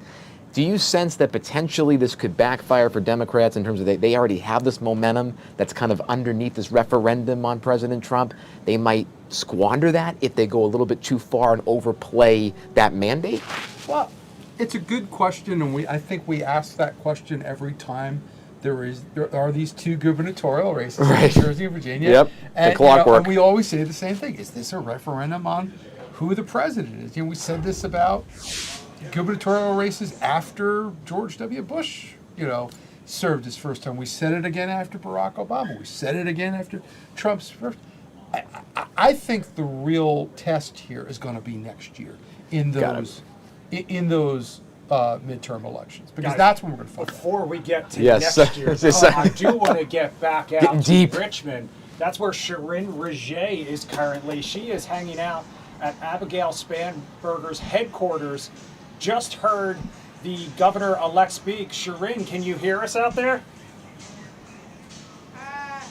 Wait, say it again? Sharon, can you hear us? Test 1, 2. Sharon, can you hear us? All right, we'll come back to Sharon. In the meantime, Tom and Tony. Tommy F. and Tony P. Yes. I mean, what's really interesting about, I think, overall, especially the Jay Jones race, do you think that if Jay Jones pulls it out by 2 or 3 points like he's looking, do you think that also changes the calculus in terms of how how this could be like a night for Democrats, or do you feel that no matter what, they've had a good night? If Jay Jones wins this race, I think the storyline is going to be wind up. Even Jay Jones couldn't stop this. Right. And it's like this was like that sentiment was so low. Because there they were cruising along. Right. Everything was going great for them until October hit. And this story, which is still mind-boggling to people as to how somebody who was in elective office could be texting these kinds of things. It was. I mean, you read it's like you kind of your stomach kind of curdles, because it's like, why would you say that? Everything was going great for Spanberger until she got to October. Now, it didn't derail her. Certainly, look, obviously, she was elected the 75th governor of the Commonwealth of Virginia. Right. But I think one of the storylines, if Jay Jones is able to pull this out, is that this Democratic effort tonight in Virginia was so strong, it was even able to pick up Jay Jones and get him over. Right, he wasn't carrying any part of the ticket. It was more no. tipsy on that end. Do you have Sharon? I think we've got Sharon back. We're going to try to get back out to Abigail Spanberger headquarters down in Richmond and Sharon Raget live. Sharon, you got us? Yeah, guys, truly, what a historic moment for Abigail Spanberger as she stood on that stage giving her victory speech with her 3 daughters behind her as the new governor-elect of Virginia. It was quite a moment to see the first female governor of Virginia. A lot of women and a lot of families in this crowd telling me tonight they are inspired by her. In fact, they brought their kids to witness this moment as well. So obviously a very celebratory feel here. This convention center was packed. It was electric. Abigail Spanberger spoke about the issue of affordability, lowering costs, lowering healthcare costs, and that has really resonated a lot with Virginians up and down the Commonwealth. She also spoke that it is her intent to be the governor for all, even if you didn't vote for her tonight. She was very thankful for this campaign that really out-fundraised her opponent, Republican Lieutenant Governor Winsome Earl Sears. She also spoke about the Trump administration. I mean, when you have these off-year elections, this is really the test for the Trump administration 2.0. And on a big scale, you are hearing from voters as to how they are feeling about the administration. With the shutdown now in day 35, with the furloughs that we saw, with thousands and thousands of federal workers in Virginia, that was a message that was sent tonight with the election of this new governor, this Democratic governor, who has now turned this seat blue. She started off her speech that way, that this is a message to all of Virginia, to the country, to the world about what is going on in this administration. So we will have to see down ballot how it's going to affect a lot of Democrats. Of course, they're hoping for a big night. And this was, of course, a big night, a historic night in Virginia. And we'll see kind of day one what she does as governor. But again, she is pressing forward on affordability as being her main issue, guys. Hey, Sharon, it's Fitz back in the newsroom. How are you? Good, good. First of all, I feel your pain of trying to talk with headphones in an incredibly, ridiculously loud room. So I know what that's like. But are you hearing anything in that room about Jay Jones tonight? Are people talking about him? You know, yeah, they were talking about him actually, because I asked if there was any concern going into tonight, and some voters were concerned about the texting scandal with the Attorney General, with Jay Jones. He was expected to be here tonight, but I don't see him, although it's a huge crowd, so I have to maybe look a little bit closely. They were concerned about her polling numbers kind of shrinking, or I guess shortening that gap. But no, I have not seen him this evening, and I don't. Obviously, it didn't affect her numbers tonight, Tom. Yeah, I didn't see him either, and that's why I was asking, because I was looking up and down the stage, and they had some pretty, good wide shots of that stage, and I did not see him up there. So I was curious about that. I haven't been following his race, so I'm not sure where he's kind of standing in all of this, but I was looking for him in the crowd.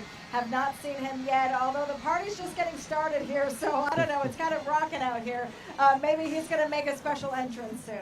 I definitely can feel the energy, Sharon. This is Tony P. Now, let me ask you this. Governor-elect Spanberger talked about a lot of issues she wants to tackle from affordability onward. What was the biggest kind of issue that people were passionate about in the room and still are tonight that they're looking for the governor-elect now to get done as she begins this process in January? I will say this. I think affordability and what she ran on was the issue to run on, especially with everything happening in the economy right now. People are hurting, their pocketbooks are hurting, and they're letting their voices be heard tonight with this election of Abigail Spanberger. And now another issue that's impacting folks is the protection of immigrants. That's another issue that I'm hearing up and down the state with the ICE raids that we saw throughout Virginia. Also protecting the rights of all people. Abigail Spanberger kind of was not really campaigning on social issues, much like her opponent did trans issues. But that's also another topic on the minds of a lot of folks here, is just the protection of a lot of folks. And I will say, for a lot of young people, especially women, reproductive rights is up there. And she said tonight in her victory speech that Virginia is one of the states that is not limiting reproductive rights. And as governor, she is going to continue that trend. So I think reproductive rights can also be put up there. But these are some of the issues that brought people to the polls today. And clearly those numbers spoke for themselves. All right. So, just getting word here, Office of Governor Glenn Youngkin announcing that the governor is going to be having a news conference tomorrow morning in Richmond to discuss the election results that are going on tonight. Very interesting stuff there. Live in Richmond. Thank you, Sharon. Back in with you coming up here in just a minute. In the meantime, though, we do want to switch gears, get out to Leesburg. That's where Tisha Lewis is live at her Republican rival, Winsome Earl Sears headquarters, and the mood much different there tonight, Tisha. Yeah, Chris, talk about a whole different mood here. A very quiet and calm crowd here at the Winsome Earl Sears Election Night Watch Party. Not the outcome that her supporters have hoped for. You can see some folks behind me. It's not quite a party, folks. We're standing and waiting, and I bring up waiting because we are waiting to hear from Winsome Earl Sears. I did get a chance to speak with one of her staffers, and all we're told is that she will give some sort of speech, but we have no timeline on when that will happen. Again, as I mentioned, this was not the outcome that a lot of folks here had hoped for, but Earl Sears never ahead in this race, and also losing some key groups, reportedly women and black voters and voters that are under 30 years old. And so here we are tonight after this campaign, one in which campaign staff told me that Earl Sears actually voted early via absentee ballot so that she could spend today, Election Day, campaigning, making this last-minute push to voters. And she, campaigned on public safety, also campaigning on not defunding the police, and so much more. But ultimately, that strategy just wasn't quite enough to seal the deal. We do know that Earl Sears is here in the building. We are here at the National Conference Center in Leesburg, and we do expect her to take the stage and speak. But again, not the outcome that so many people here had hoped for. We spoke with also one of her supporters. She brought up another issue that was very important to a lot of people, education and parent choice. But again, Fox News poll came out just a few moments ago saying what was the top issue for Virginia voters in this election, and all of the polls indicate that the economy was the top issue. Again, all of this unfolding as the Commonwealth and the DMV navigates this government shutdown and also a massive downsizing of the federal workforce. Again, we are waiting for Winston Earl Sears to give a speech of some sort. We do not know when that's going to happen, but we are here for when it does happen. Chris? But let me ask you this. So this is Tony P in the studio. Like, in terms of the overall race, do the people in that room feel that this race could have been won and that it may have been an issue with the campaign strategy and the candidate herself? Or were the headwinds just way too large, whether it be the federal workforce, sizing issues and the firings, and just the overall national economy? Or do they feel there were some opportunities for daylight here?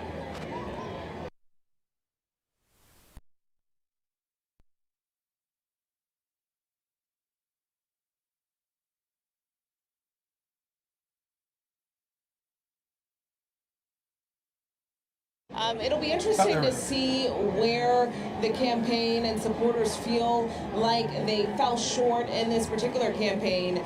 But again, they were very excited for the start, and then again you could see that sort of go away as the night progressed, and here we are now. So again, it'll be interesting to speak with some of the folks out here and the campaign and see where they had a misstep. Interesting. And now, are people in that room tonight looking at the Attorney General's race with Jason Miyares, definitely having a much shorter gap to potential victory? Are they looking at him as a potential bright spot, not just tonight, but for potential, future office as we get into 2029 sessions? That's an excellent question. I think they are looking at all the races and any victories where they can pull them from, since they could not pull them from here. Obviously, all eyes were on this Virginia gubernatorial race, and so many folks have said that this is really a litmus test for how folks feel about the Trump administration, the satisfaction with the Trump administration. At least here in the Commonwealth, folks decided to go in a different direction with Abigail Spanberger. T-shirts Fitz, you get any sense of why Leesburg tonight? Lieutenant Governor Sears really hadn't exactly spent a lot of time campaigning in Northern Virginia. So is there any indication why this campaign tonight would wrap up in Northern Virginia? Yeah, that's a great question. I think that so many folks across the Commonwealth, as you know, are navigating the federal shutdown and also the reduction in force for federal workers. And I think that was on the minds of so many people. The economy ultimately was on the minds of so many people, and that is what they were really focused on. Now, as for Winston Earl Sears, she decided obviously to have her election night watch party here in Leesburg, and also deciding to meet voters here. All we're told, we asked all of these questions obviously to the campaign staff, and they're very limited in answers, but they just said that she will elaborate more when she speaks tonight. Let me ask you this in terms of the overall national implications. Of course, we didn't see a lot of President Trump out in Virginia or even mentioning names, right, in his post. Do you think that is something a lot of folks in this building tonight are talking about? Maybe he should have been more involved to maybe get started. Chris, I don't mean to interrupt you, but she's coming out now. Sounds good. So if you look over my left shoulder, it looks like she's coming out to give her speech, I believe. It looks like she's going to be coming out shortly. Well, we're being drowned out by Ray Charles right now. Yeah, exactly. Right, we're hearing Ray Charles, America the Beautiful. And we don't want to miss it. It looks like folks are gathering to the front of the stage, so she should be coming out very, very shortly. We don't want to miss it. And so let's just listen in and see what is happening right now at the Winston Earl Sears headquarters.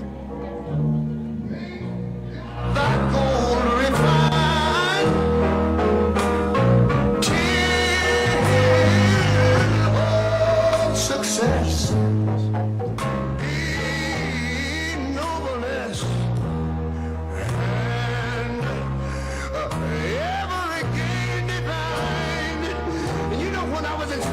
sing it something like this. Listen here. Oh, beautiful, far spacious skies, far amber waves and rain,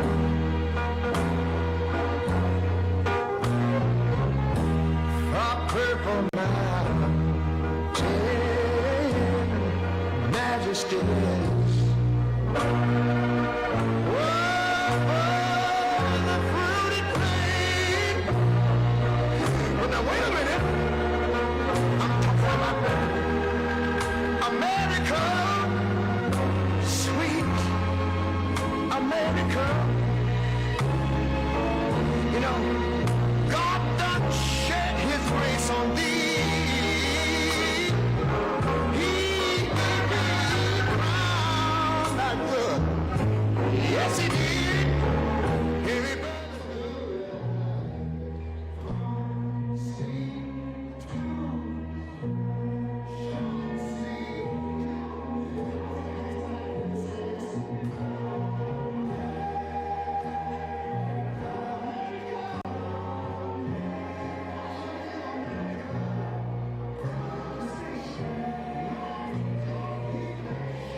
Ladies and gentlemen, please welcome the Lieutenant Governor for the great Commonwealth of Virginia, Winsome O.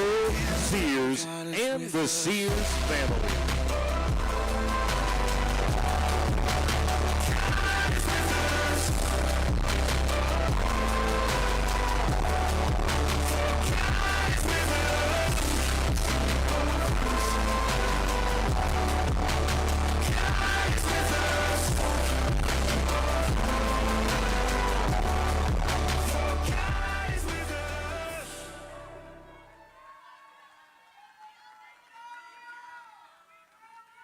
Love you more.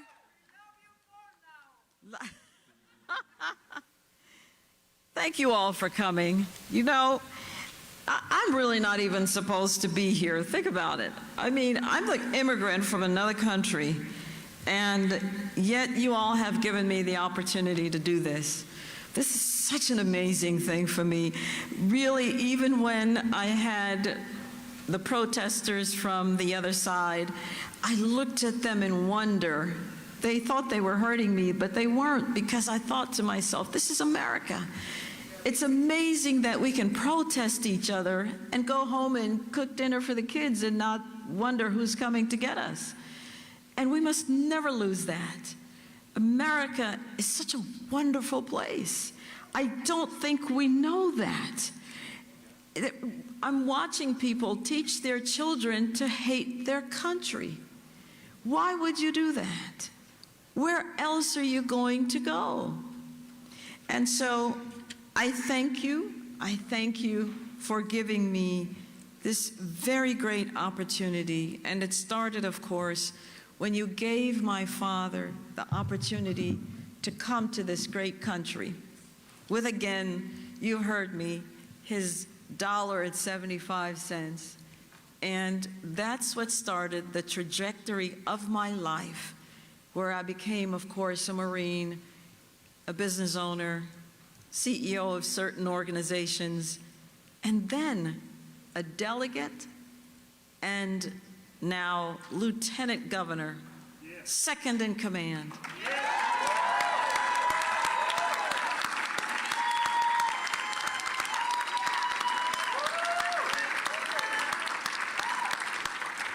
Now, I have to tell you, I am like everyone. I wanted to wait until every single ballot was counted. It's just because I have faith. And I wanted to wait. I wanted to wait because I know that God had called me for this purpose.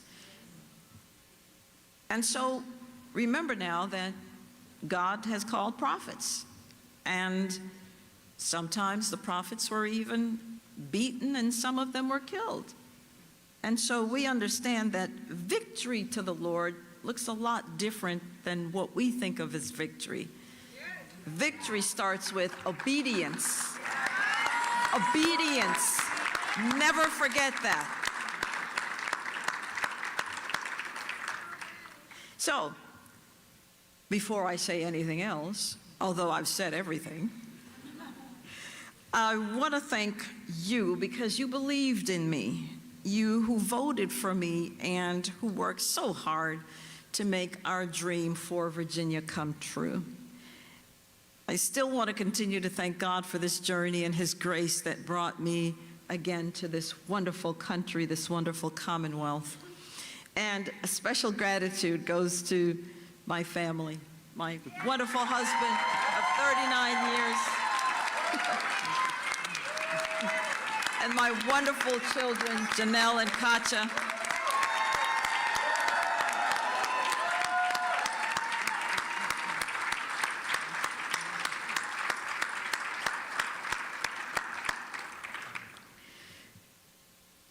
I have to tell you, I think I learn more in a loss than I ever do in a victory. And I think there's just something about that. And it builds you. It's either going to tear you apart or it's going to build you. Well, I don't tear apart. I have God. I don't tear apart.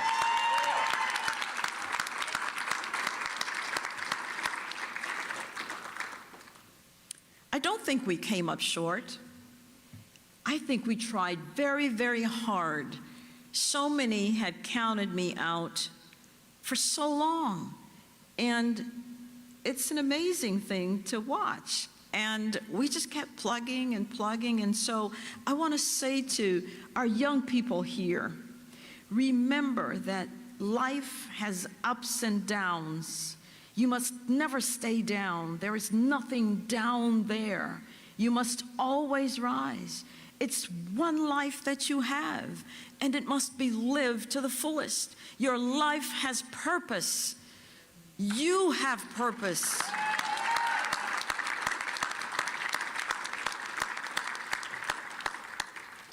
I have just called Abigail, and she did not answer, and she doesn't have to answer. No, she doesn't have to answer. I think she's busy.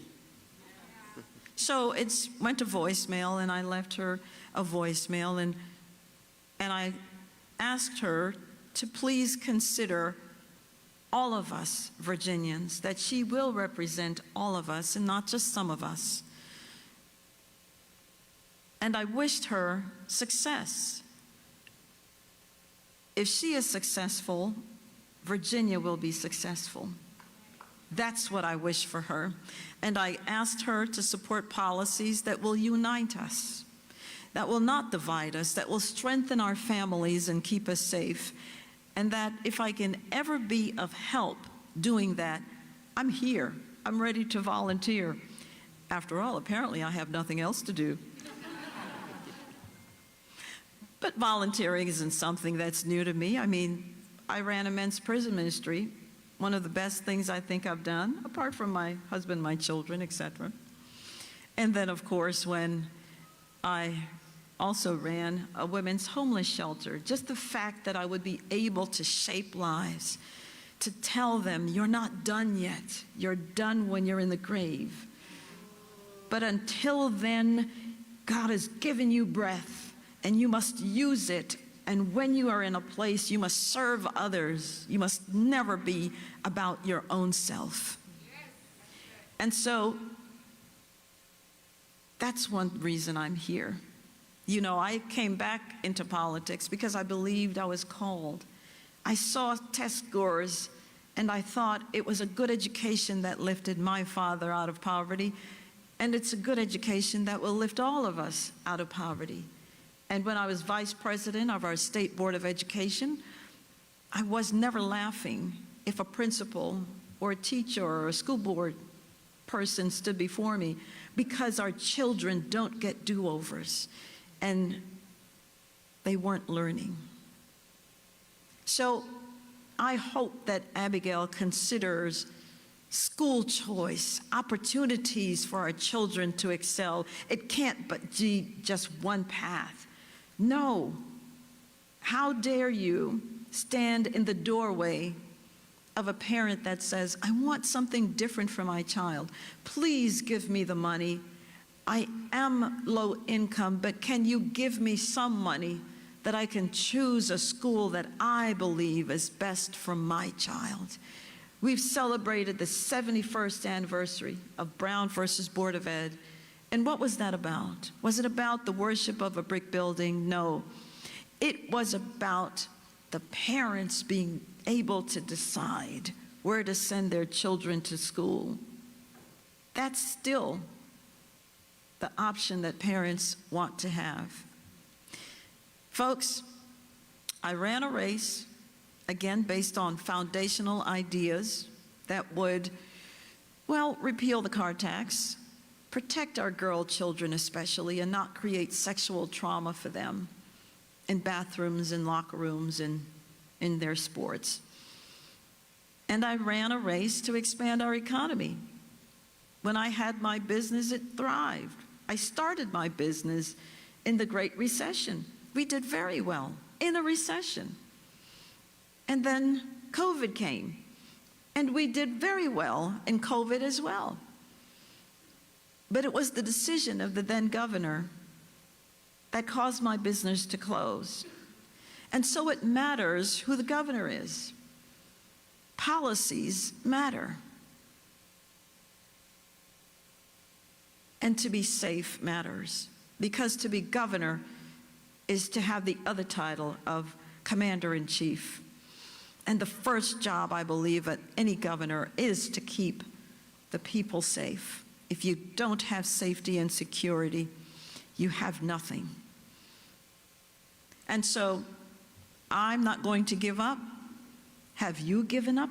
No. No, you must not. My opponent, Abigail, ran as a moderate. If she governs as one, then she will unite us and she'll heal our divide and win our support. I hope and pray she does. But all should note, I don't consider this a loss, because remember, I've always said this, I'm a Christian first and a Republican second, and that's the way it always will be, because no political party has ever given their life for me.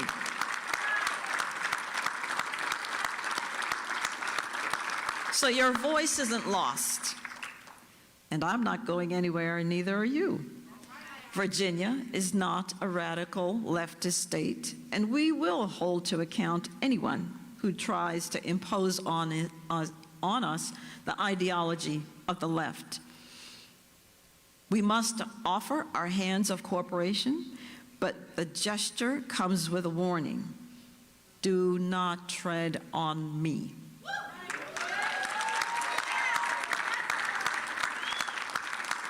The wind belongs to God. He has ordained all that is and will be, and He wants His children to live in peace. Let us do so. Let us come together tonight as Virginians with goodwill in our hearts, filled with the hope that comes with the new day. We must pray for Abigail. We must pray for our government. You are the government of the people, by the people, and for the people. We must pray for our state, and we must pray for our country. God has used us for His purposes. We answered the call and gave it all we had. We have no regrets. No matter what comes next, big or small, we still pray, here I am, Lord, send me. So, don't give up. We must never give up. To give up is to give up. May God continue to bless you and may God continue to bless our cherished Commonwealth of Virginia. And may God bless these great United States. Thank you so very much for investing in me. Thank you so very much. Many of you, and I want to finish here, you carried me. You sent in $5 and $10 and $15, and you thought that that was nothing, but you don't understand what you did. I got a check for $3, and it reminded me of the woman with the 2 mites, and that was all she had. She gave above and beyond. And those $5 and $10 and $15 and $25, they afforded me the ability to have, averaging every day, almost $250,000 to $300,000 a day. Without those $5, I would not even have been here because I had no money until other harder dollars came in. So don't ever think that you can't do anything. $5, as we say in Jamaica, every mickle makes a muckle. So I hope I continue to see you on the campaign trail. I hope I continue to see you, because you must understand, you have been given the opportunity to choose your government. Be a part of it. And if it's not helping someone who is the candidate, become the candidate yourself. Become the candidate yourself. So, thank you all. Thank you, and have a great night. God bless you. All right, so Lieutenant Governor Winsome Earl Sears, a consolation speech that wasn't very conciliatory. Very interesting. But it went in a lot of different directions. At various points, she said she did not consider this a loss, even though Abigail Spanberger has now been confirmed as the winner of this race and the governor-elect of the Commonwealth of Virginia, the 75th governor she will be when she's sworn in January. She also did tell the crowd to pray for Abigail Spanberger. But it's easy to kind of do an autopsy on these election night speeches. Give her credit for having done one, because this is becoming a lost art lately in right, politics. yeah. How many elections have we had in the last couple of years where a candidate goes down in defeat and just you don't see them the rest of the night? Right, they go the next day maybe.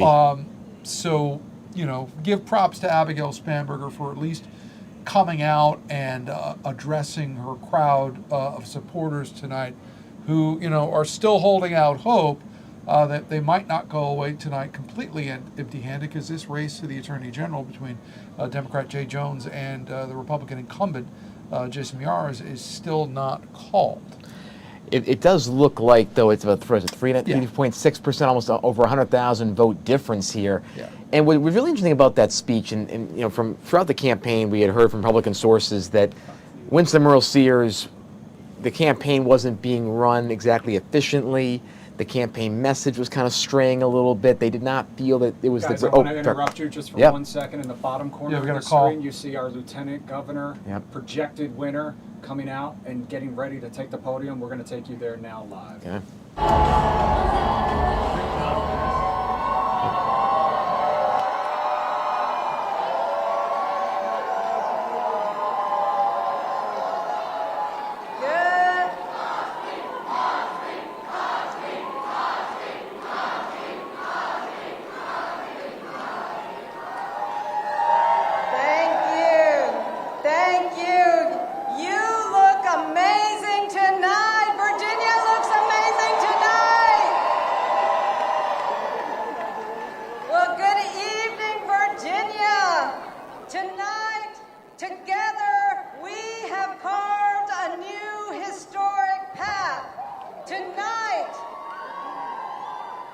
Tonight, Virginia, we have pointed our compass in a direction that guides us to the future while also building out our roots on our collective embrace place of decency, dignity, and dedication.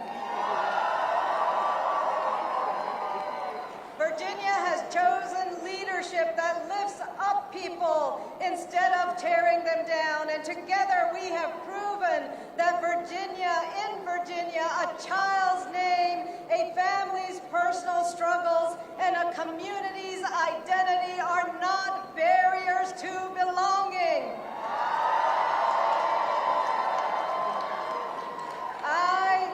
I am so incredibly honored and humbled to stand before you as Virginia's Lieutenant Governor-elect.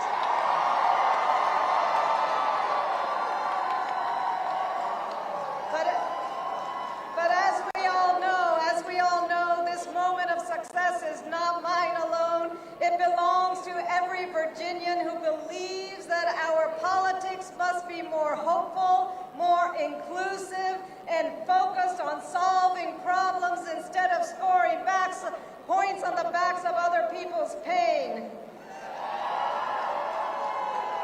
It belongs to every parent who aspires to strong educational opportunities for their children. It belongs to all of our workers whose labor deserves respect and dignity. It belongs to the countless young people who refuse to sit on the sidelines and instead are charting a path forward through talent and skill, ingenuity and determination. My own journey from a young child landing at the airport in Savannah to now being elected as the first Muslim woman to achieve statewide office.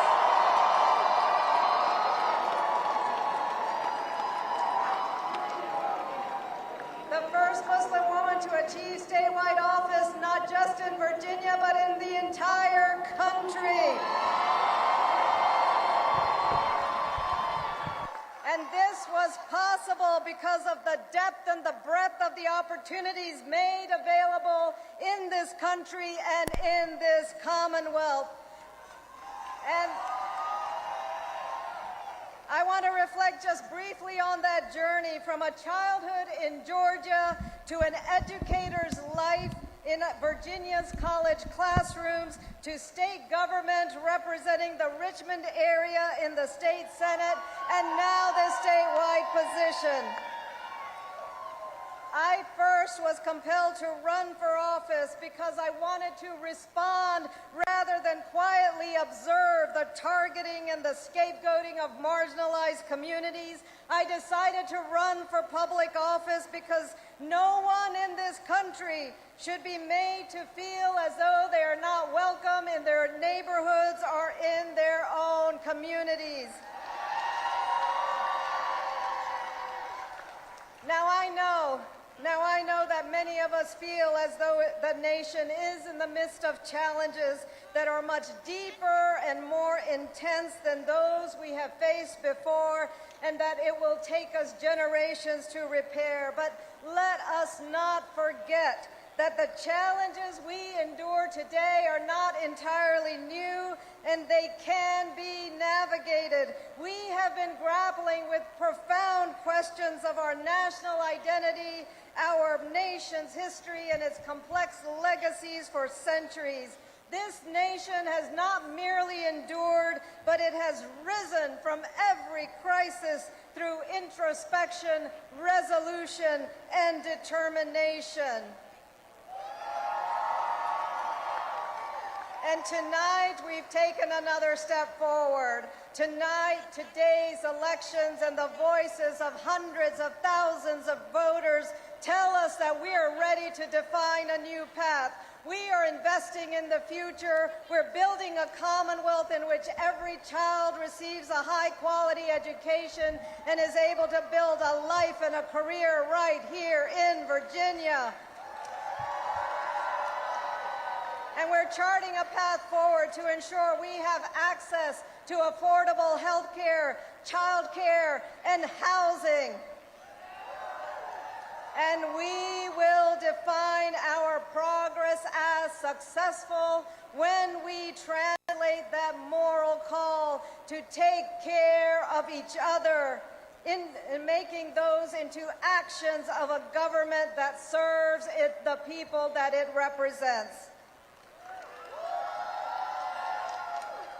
So tonight I just want to share a brief anecdote that resonates with me every single day. It is an anecdote that I actually heard on the morning that I was sworn into office for the first time. And I think of this story every time I decide on the legislation I'm going to carry, the budget items I will champion, and the votes that I will take. And it's a simple story about the lamplighter. Now, some of you may recall those days before modern electricity, that the streets of our cities and towns and villages were illuminated by gas street lamps. And every evening at dusk, it was the task of the lamplighter to walk up and down the thoroughfare and light those street lamps. Those lamps were essential because they guided people back home through the dusk and through the darkness. And one evening, this particular lamplighter said to his young son, "Come with me this evening as we go about our work." And the little boy said to the lamplighter, "Father, what is it that we are doing this evening?"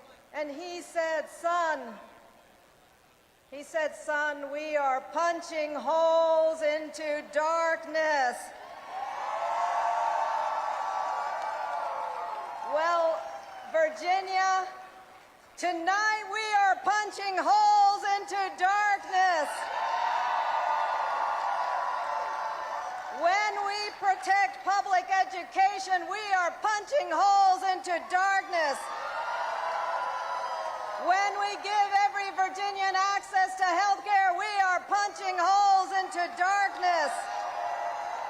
When we ensure that not a single one of our neighbors goes to bed hungry at night, we are punching holes into darkness.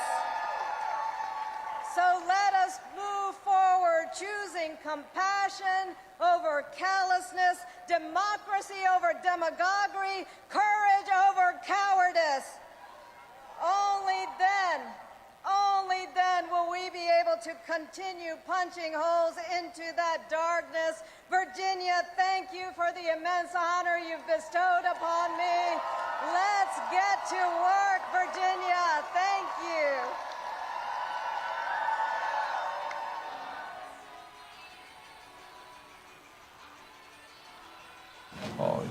All right, you've been listening to Virginia's Lieutenant Governor-elect speaking at Abigail Spanberger headquarters in Virginia. Meanwhile, in the top right corner, you are taking a live look in New Jersey at Mikey Sherrill's headquarters. The AP has called that race for her. And then on the bottom right, you are taking a look at New York City and Zohran Mamdani's headquarters. The AP has called that race for him. Tom, it's been a busy night. Busy last couple minutes. No As kidding. They say on Late Night TV, though, but wait, there's more. The big race in our area, the one that we were just kicking around a minute ago before we went over to this Lieutenant Governor's speech, Fox 5 now calling the 2025 Virginia Attorney General race for... Joined by his family. Ladies and gentlemen, please welcome the Attorney General-elect of the Commonwealth of Virginia, Jay Jones! Couldn't have timed it better. There you go. Let's listen in. I try not to step on the record.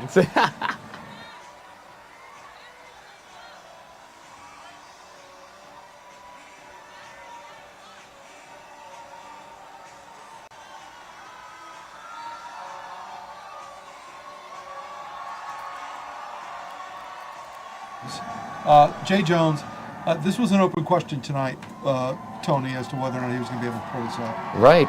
And like when you look at it, I mean, again, the text messages that came out, towards the end of this race, it could have derailed the entire ticket, but he got almost 5-point victory here. I mean, again, didn't mean a lot. I mean, it was definitely a referendum on Donald Trump. Well, it'll be interesting to hear what he has to say, because we haven't heard a lot from him. No, we haven't. Recently, since this text scandal broke. So, he had appeared in that Attorney General's debate, He apologized for the text. But here we go. Jay Jones, next Attorney General of the Commonwealth of Virginia. Let me first start by thanking Jason Miyares for his service to our Commonwealth. In the weeks ahead, I look forward to sitting down with him to talk about where we can work together to do what's best for this Commonwealth. I also want to thank my family. Thank you to my rock, Mavis Jones.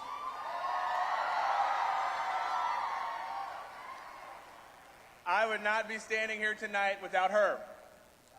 And to Charles, and baby Zachary, who should be asleep, please know that your father loves you with everything that I have. To my campaign manager, Rachel, and the entire campaign team, the best campaign team in politics, I say thank you. To everybody who knocked on doors, who helped get out the vote, who gave their time and their money and their effort to support this campaign. To everyone who didn't give up on this campaign, I say thank you. And to the folks who stood by us every single step of the way, Labor, we love you. To the environmental community, we love you too. And to the folks who want to protect abortion in this Commonwealth, we love you too. And I want to thank every Virginian tonight who's placed their trust in me. The weight of that trust is not lost on me at all, nor is the history that led us to this moment right here. My ancestors were slaves. My grandfather was a civil rights pioneer who braved Jim Crow. My father, my mother, my uncles, my aunts endured segregation, all so that I could stand here before you today. My father was one of the first to integrate classrooms in Norfolk, Virginia. Even as the Attorney General of Virginia tried to shut those same schools down. I know that I walk in the footsteps of those generations before me who fought and bled to guarantee the freedoms that we have in this democracy right now. And I know that it's because of all of them and all of you tonight that I am honored and ready to be your next Attorney General of Virginia.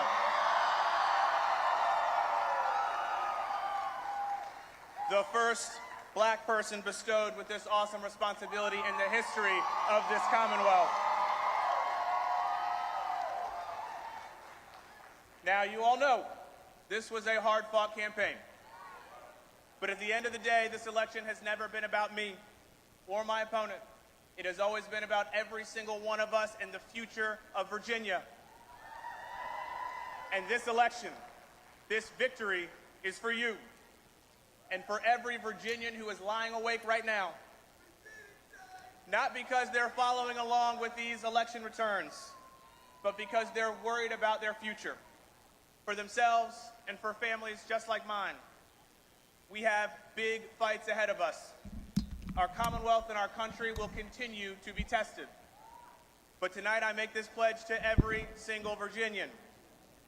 I will never, ever stop fighting for you. I will defend the rights of every single Virginian. I will protect our jobs, our health care, and our economy from Donald Trump's attacks.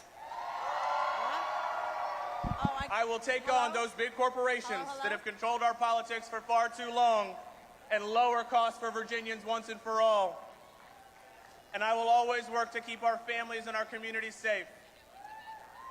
And I will always work to protect a woman's right to an abortion here in Virginia. Donald Trump, MAGA, and those corporate special interests believe that Virginia's government should be beholden to them. But tonight we send a loud message to them and to every single person across this country. Virginia belongs to the people. Together we stand firm against the people who would take us backward. We will use tonight as a springboard to reject the politics of divisiveness and division. and we will build a brighter future for every single Virginian. That is our mission. That is our charge. Thank you so much. I look forward to the future with every single one of you. I appreciate you. May God bless every single one of you in this Commonwealth. Thank you so much. All right, you've been listening to Jay Jones, Fox projecting that he will win the Virginia Attorney General's race. At the same time, you're taking that live look at Mikey Sherrill headquarters up in New Jersey and Zohran Mamdani headquarters in New York. We're down to our final 30 seconds here for the Live Zone Primetime. Our live coverage is going to continue. Our live election coverage is going to continue on Fox Local and Fox 5. We're going to hand it off to them. If you want to keep seeing and hearing these live speeches from New Jersey, from New York, and all across the Commonwealth, keep it on YouTube. You can go to Fox 5 DC's YouTube page. We will have these live streams going for as long as they're going, Tony P. I'm producer Forever Chris. and ever. For Tony P. and Tom Fitzgerald, thank you so much for joining our coverage. We're going to hand it off to the Fox 5 team at 10 now.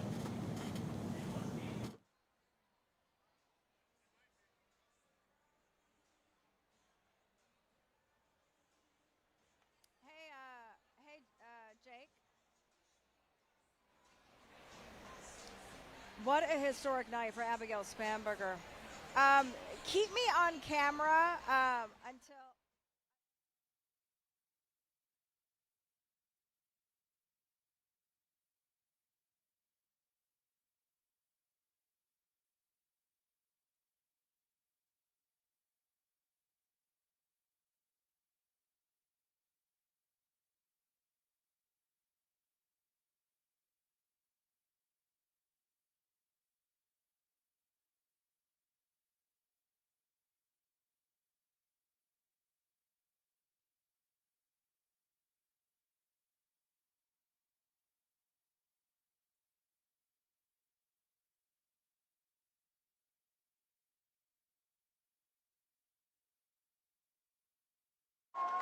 I hear you too. This was a tough fight, and this is a tough state. But I know you, New Jersey, and I love you. I've fought for you. I've spoken with thousands of you over this last year. I know your struggles. I know your hopes. I know your dreams. So serving you is worth any tough fight I have to take on, and I am incredibly honored to be your next governor.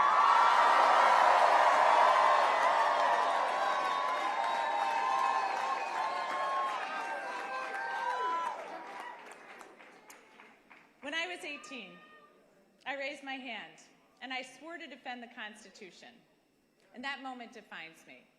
It taught me that leadership means carrying the weight of other people's hopes, standing firm when it's easier to bend, and always putting the common good above personal gain. And I know how hard it can be to serve in these times. And I just got a call from Jack Chittarelli, and I want to recognize him for stepping up.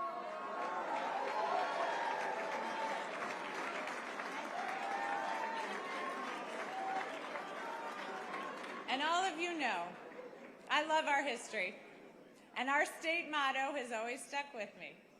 In 1777, New Jersey was one of the first states to choose a motto. Anybody? Liberty and prosperity.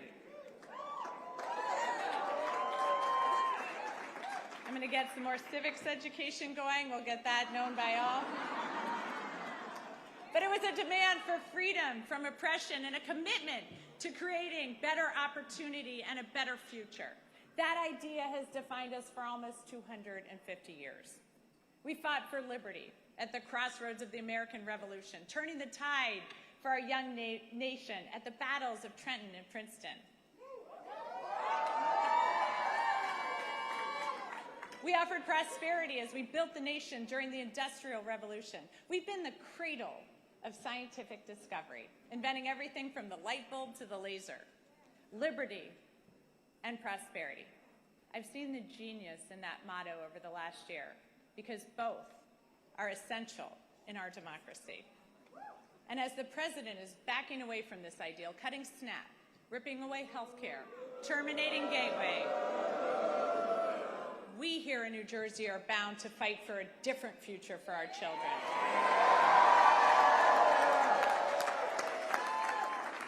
We see how clearly important liberty is. We know that no one in our great state is safe when our neighbors are targeted, ignoring the law and the Constitution. But prosperity is equally essential. Liberty alone is not enough if the government makes it impossible for you to feed your family, to get a good education, or to get a good job. So in this country, that shouldn't be too much to ask. But right now, all of it seems at risk. Governors have never mattered more.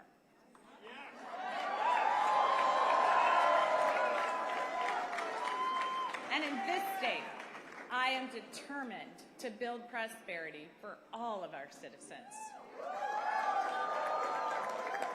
And I've heard from thousands of you about what liberty and prosperity mean to you, what it's going to take for your family to thrive.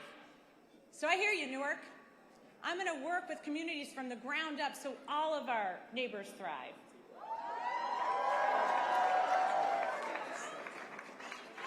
I hear you, Sham, so I'm going to declare a state of emergency on day one to drive down your utility costs. I hear you, Westfield, so I'm going to make sure our kids are safe online and schools have the resources they need to address the mental health crisis.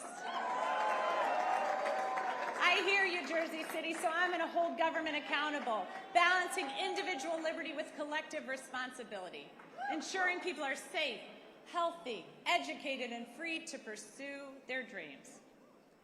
I hear you, New Jersey. Good government doesn't just manage problems, it solves them.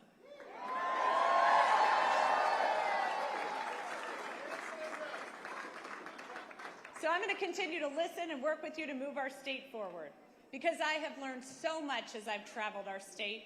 Our innovations, our businesses, our inventors and entrepreneurs have amazed me, but it's the people that have left the biggest mark, especially those who are fighting for prosperity for their entire communities. I was moved during my block walk in Trenton with Shanique as she spoke so passionately about the promise of her city and her neighbors despite the challenges.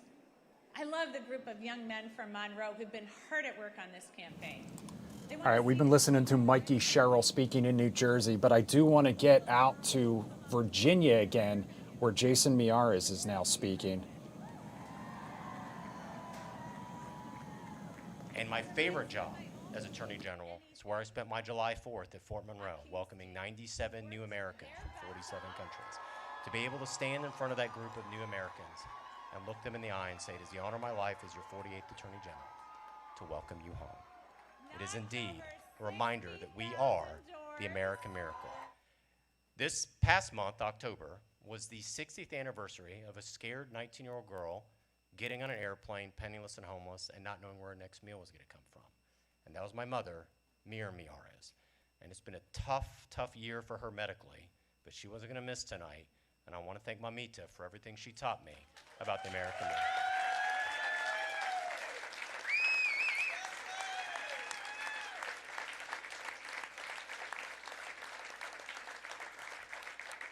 She faced down Castro and so much in life, and she's been an incredible example for me.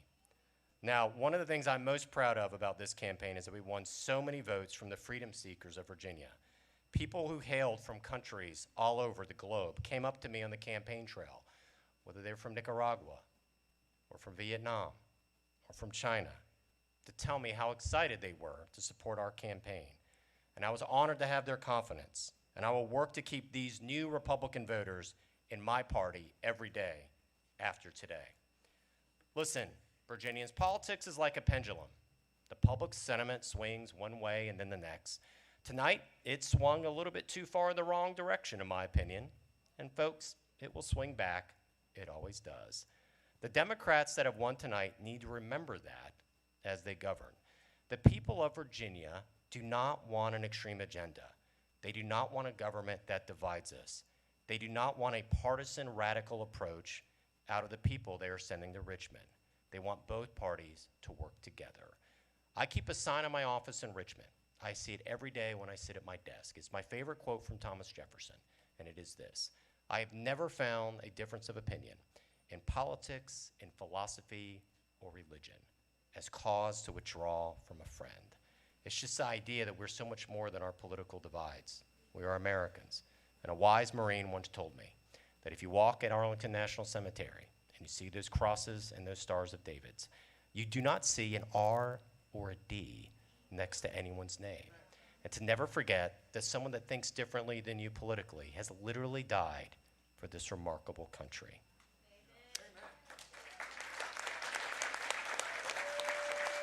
And so, as the hallmark of our democracy, I wish Jay Jones the best in this new job. I know given the circumstances of the last 6 weeks, many of my supporters will find that difficult. But the reason I wish Jay the best is because we, the people of Virginia, need it.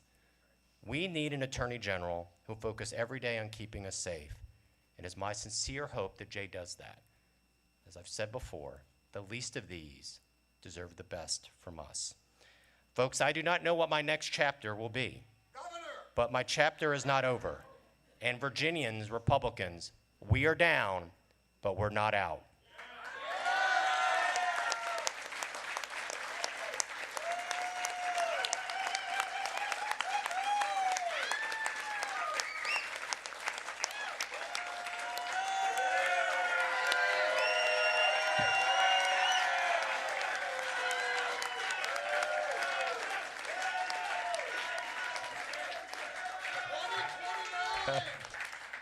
I will always fight for what is right and just for Virginia every day between now and the day my successor is sworn in.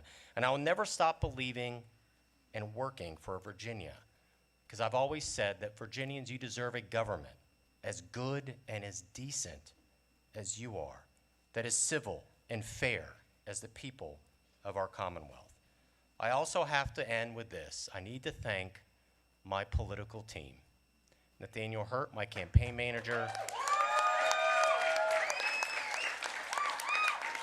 The entire Team Miara's political team, Dave Rexroad and Gary Marks, who've been dear friends since college, Brad Todd, who's just been a fantastic advisor through the years. Thank you for believing in me. When a lot of people didn't believe that this race was even feasible to keep close, you all did, and you all were incredible friends through this process. Thank you for believing in me.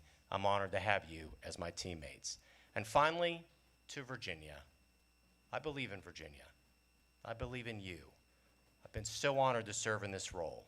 So honored by every Virginian that stood with me, that would come up to me whenever I just run to the grocery store and say, I'm proud of you. I'm praying for you. It meant so much to me. I'm so humbled, Virginians, by your persistence, by your decency, by your goodness. It has truly been the honor of my life to be your Attorney General. Thank you. We'll see you in the future. God bless you.